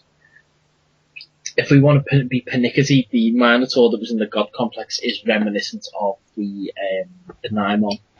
So I suppose technically you could have that one. Mm. Yeah. I suppose. But that has been really picky with it. So and then, yeah. This new series that we're in now, that's the one where we're having, the Ice Warriors. Huzzah! Oh, and also we had the Great Intelligence as well. That was in at Christmas. Oh, of course. Yeah. So, there we are. Right, so that's what Ice Warriors, yay. Okay, it's been confirmed that the Doctor Who 50th anniversary special, which will be shown in November, is going to be filmed in 3D. Ooh. So I'm sure the 4 people in the UK who have a 3D TV will be delighted at that news. Yeah, that's going to be a problem, actually. Yes.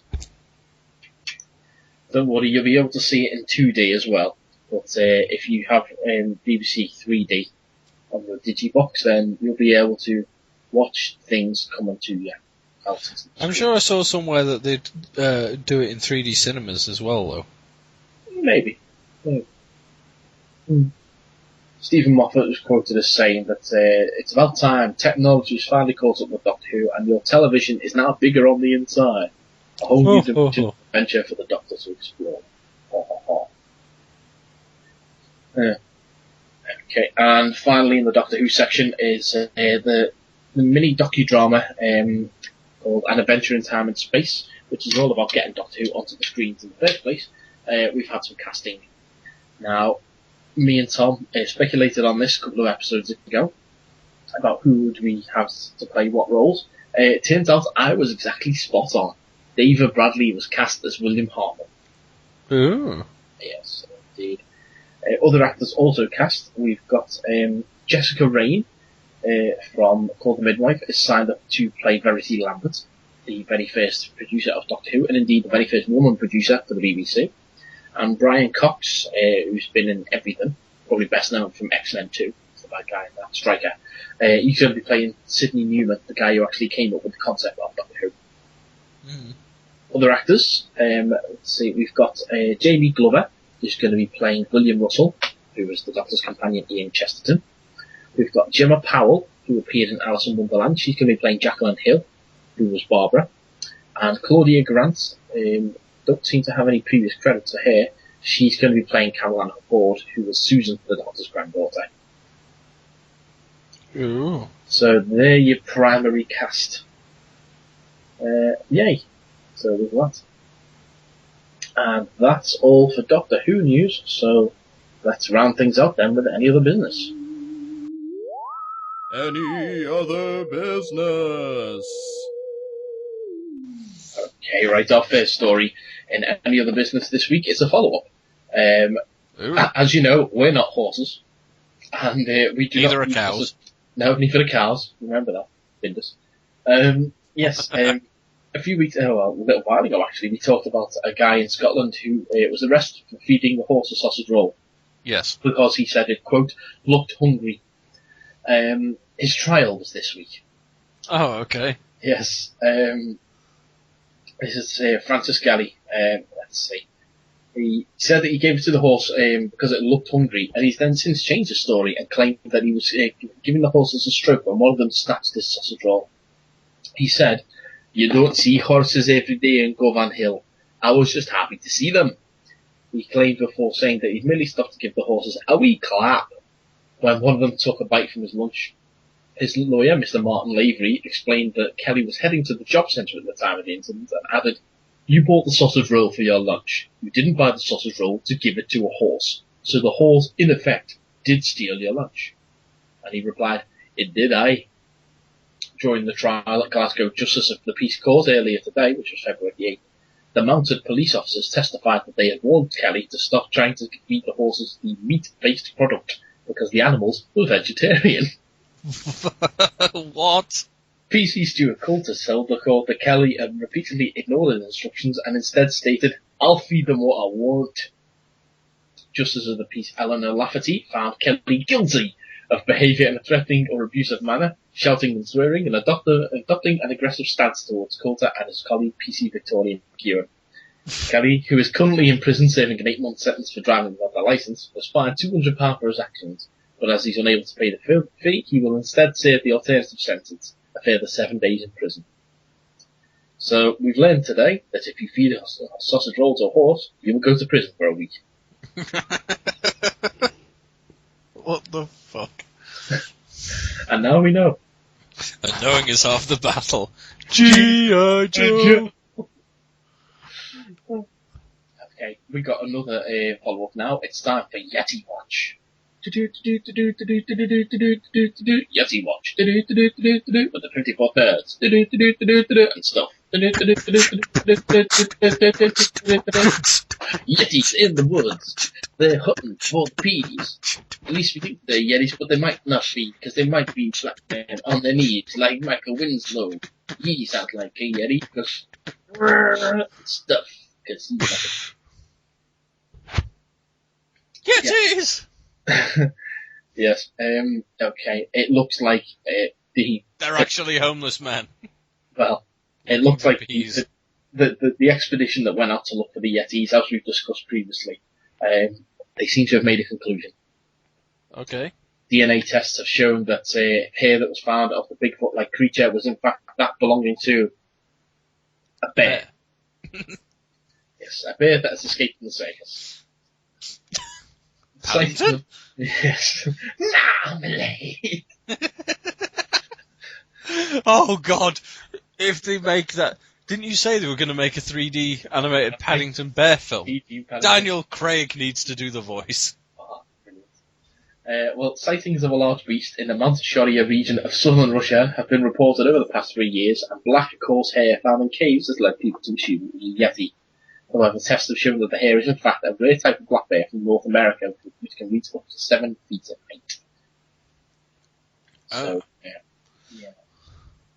Oh, so in other words, they were like, one day at the circus, they were like, oh, this wall needs straightening out. Boo! Oh no, the bear! Ah, he's escaped! Run away! Peas! And he was off. And since the bear has roamed the forests, hunting for peas, leaving trails, in order to make people believe it was a Yeti. Cause hairs. Yes. So if you see a bear, it may be a Yeti, but it's not. It's a bear. Just throw a bag of peas in the opposite direction and you'll be fine. Bears, like Yetis, if Yetis were bears. Yes. Okay, right, okay. The zombie apocalypse has started. Has it? Apparently so. It started in Montana. That was quiet. Yes, well, it's not so quiet if you were watching Almost TV. deathly quiet.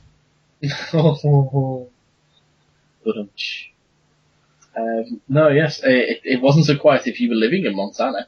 If you were watching Steve Wilkos, the show, on the CW network, the episode Teen Cheaters Take Lie Detectors. Whilst that show was airing on Monday, the emergency broadcast signal started to play over the top.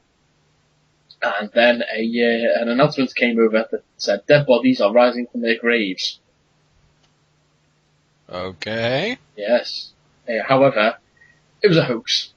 Hackers had hacked into the emergency signal of the Great Falls affiliate, KRTV, and its CW station.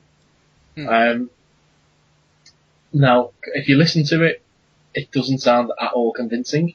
But I'll tell you what, we'll play in the little clip here.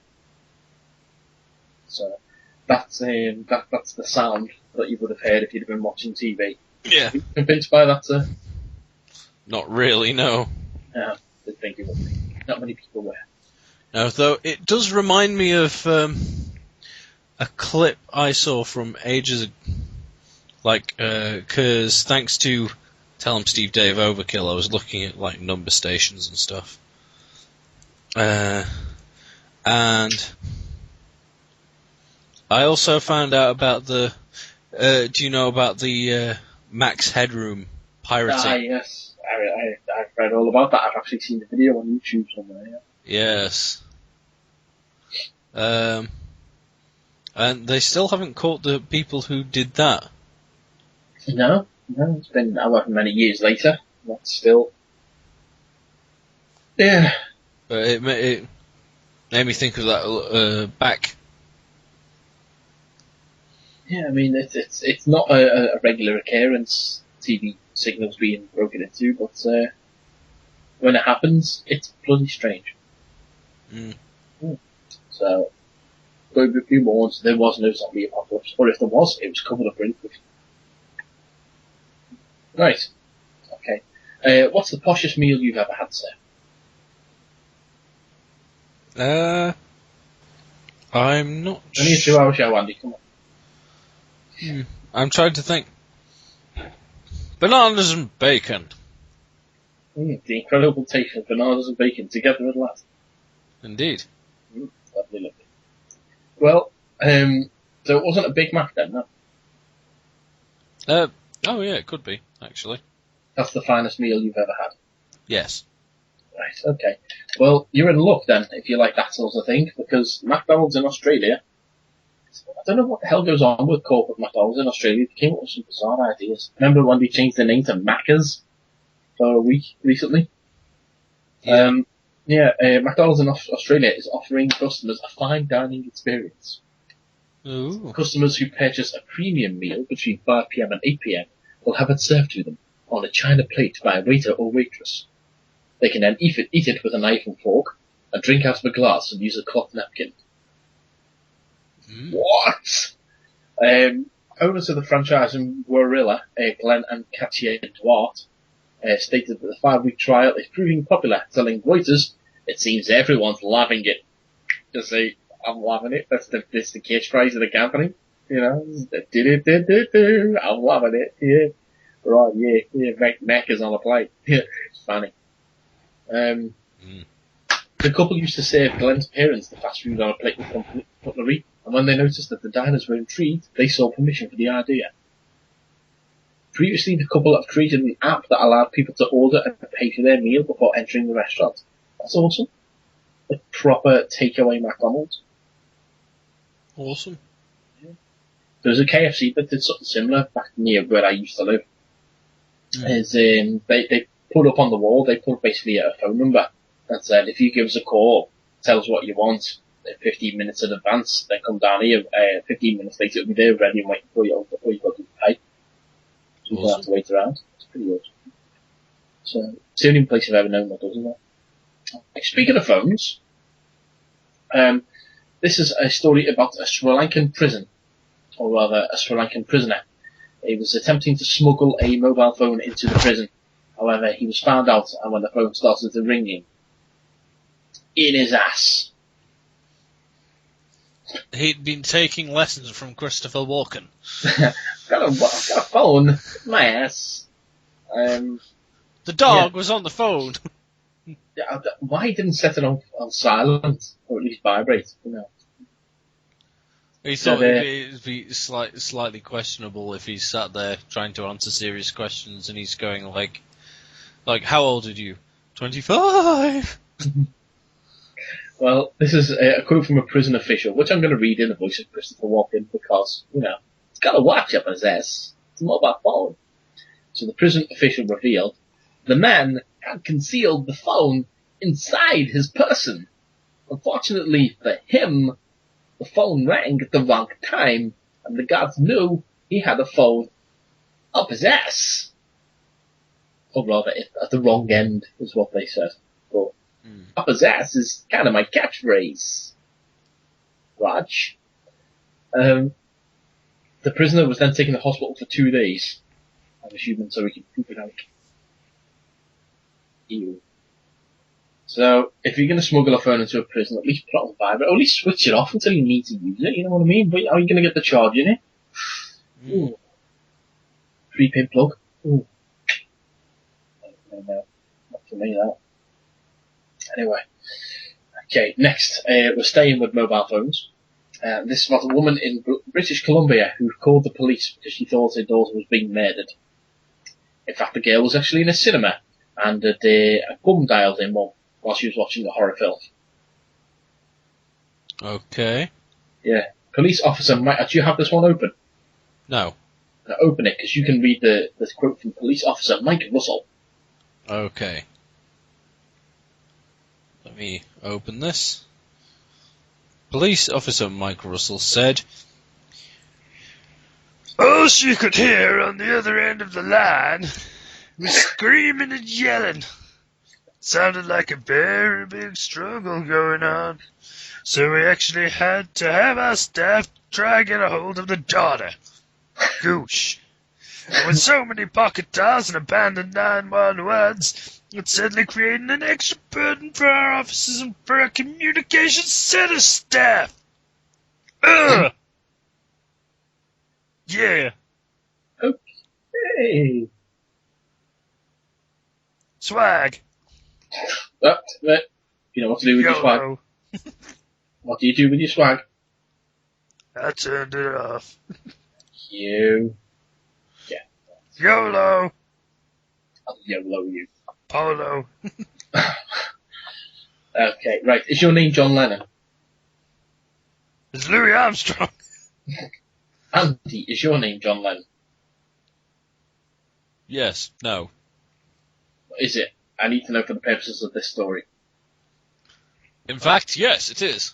Oh, well, in that case, then stay away from Belo Horizonte, Brazil. Okay, because the city has been rocked by a wave of dangerous criminals, all share their name with the late John Lennon. Oh, 3 men have been arrested over the last, named after the Napoleon position. Oh.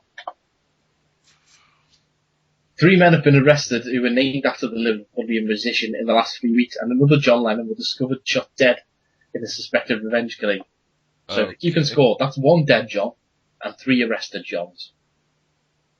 The first John Lennon was caught on Friday, February 1st, as he preferred to rob a lottery shop, with police describing him as armed and dangerous. The last month, 22-year-old John Lennon was described as one of the most wanted criminals in the region and was apprehended during a robbery. And the third John Lennon was arrested just before Christmas, accused of 5 murders and 2 attempted murders. But apparently there is another John Lennon out there and all he is saying is give peace a chance. So, yeah, I'm not entirely sure why there's lots of John Lennons, but if you are John Lennon, stay away from Brazil. Because you'll probably be arrested. Mm-hmm. Also, stay away from a man called Mark David Chapman as well. Doesn't really work out very well in the end. Trust me. Okay, right. We've got a couple of final stories. The first story is one that, well, a Kickstarter project was set up very recently as a response to the request of the US government to build a Death Star. The US government, as you may recall, we put this on the show, they said, no, we ain't doing it because it's going to cost $20 billion. Yep. So this Kickstarter was started and said, okay, well, if we raise $20 billion, can we do it ourselves? At the time of the writing of this article, which was February the 6th, the project had already attracted £73,317 rather. And the target is set to go up until April the 1st. Yes. April the 1st? April the 1st, yes. Now, as you can see, if you scroll down on the article, sir, if you open that one, then you'll be able to see designers' plans. Just a big circle. Yes. Yes, the Kickstarter page says that the 20 million that they're asking for at this moment would go towards more detailed plans and enough chicken wire to protect the reactor resource ports, as we all know, the most vulnerable part of Death Star. Yes. Now, they say that to the project, the only risk to the Death Star is the ports, but also adds the main challenge is assuring Kickstarter that this is a joke and not a serious project. As proof, the goal has been set high enough to make successful funding almost impossible. But as you may find, the Force is not the only thing that is a danger to this Death Star. If Andy, I've not let him see this. If you open now the mystery story, okay, and read the title. Star Wars X-Wing project launched to counter Kickstarter Death Star. That's right. In a retaliation to the Death Star Kickstarter project, someone has started a Kickstarter to build an X-Wing fighter.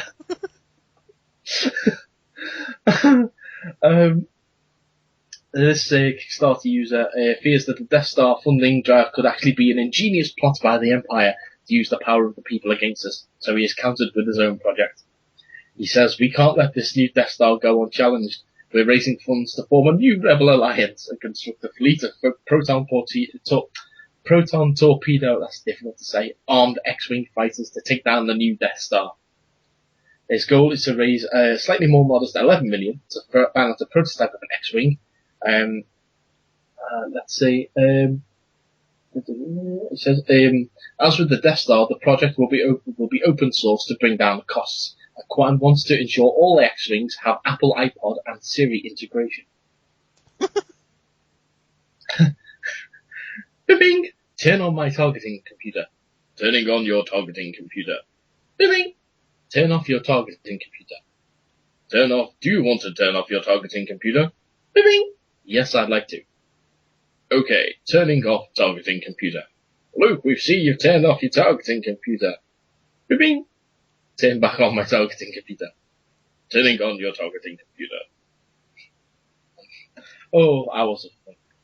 Yeah, let's ask him. Let's ask him himself now. Well, let's get a comment from Siri himself. Are you excited to be part of the new Death Star and X-Wing Kickstarter programs?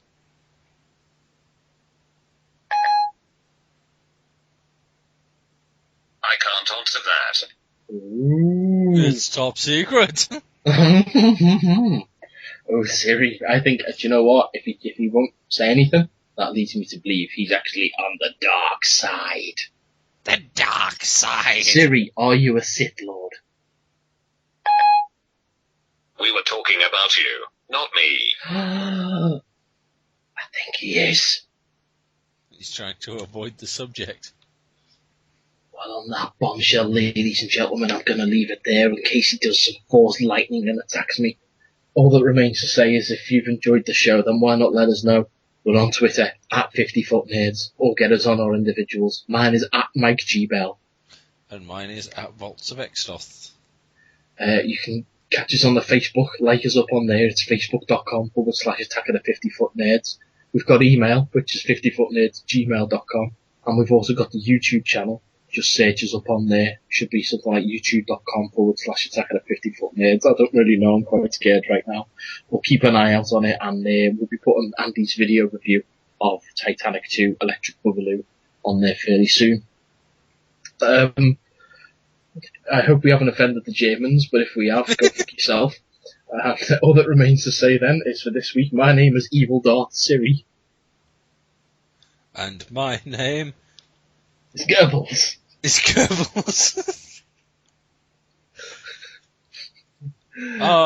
We've had a Reich of a time. Geek out. Holocaust.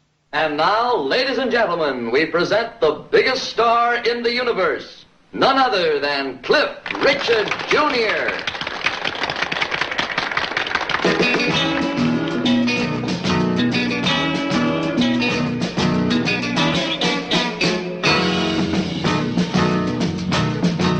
Sometimes I feel you are cheating me. Then you kiss me and my mind is free. But then I think I should let you know that I got friends. So baby, listen to me. A shooting star will shoot you and Mars will go to war. The man in the moon will jump on you if you don't love me no more. I saw you in someone else's car. You told me that he won't go too far. That may be so, but you let him know that I got friends. So baby, listen to me. A shooting star will shoot you and Mars will go to war. The man in the moon will jump on you if you don't love me no more. You tell me that I'm the man for you, but you do things you should never do. So now hear this warning once again. Yes, I got friends, so baby listen to me. A shooting star will shoot you and Mars will go to war. The man in the moon will jump on you if you don't love me no more.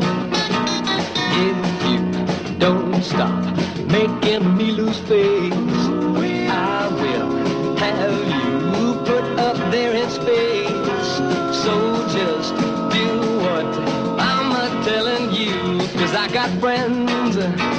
Baby, listen to me. A shooting star will shoot you, and Mars will go to war. The man in the moon will jump on you if you don't love me no more.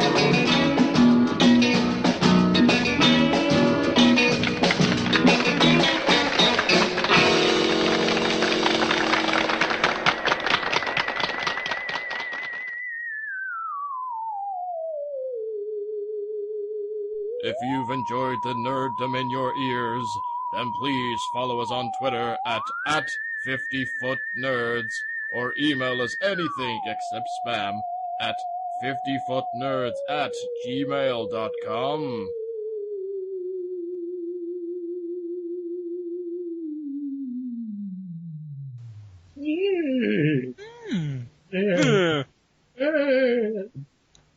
I'm eating a biscuit.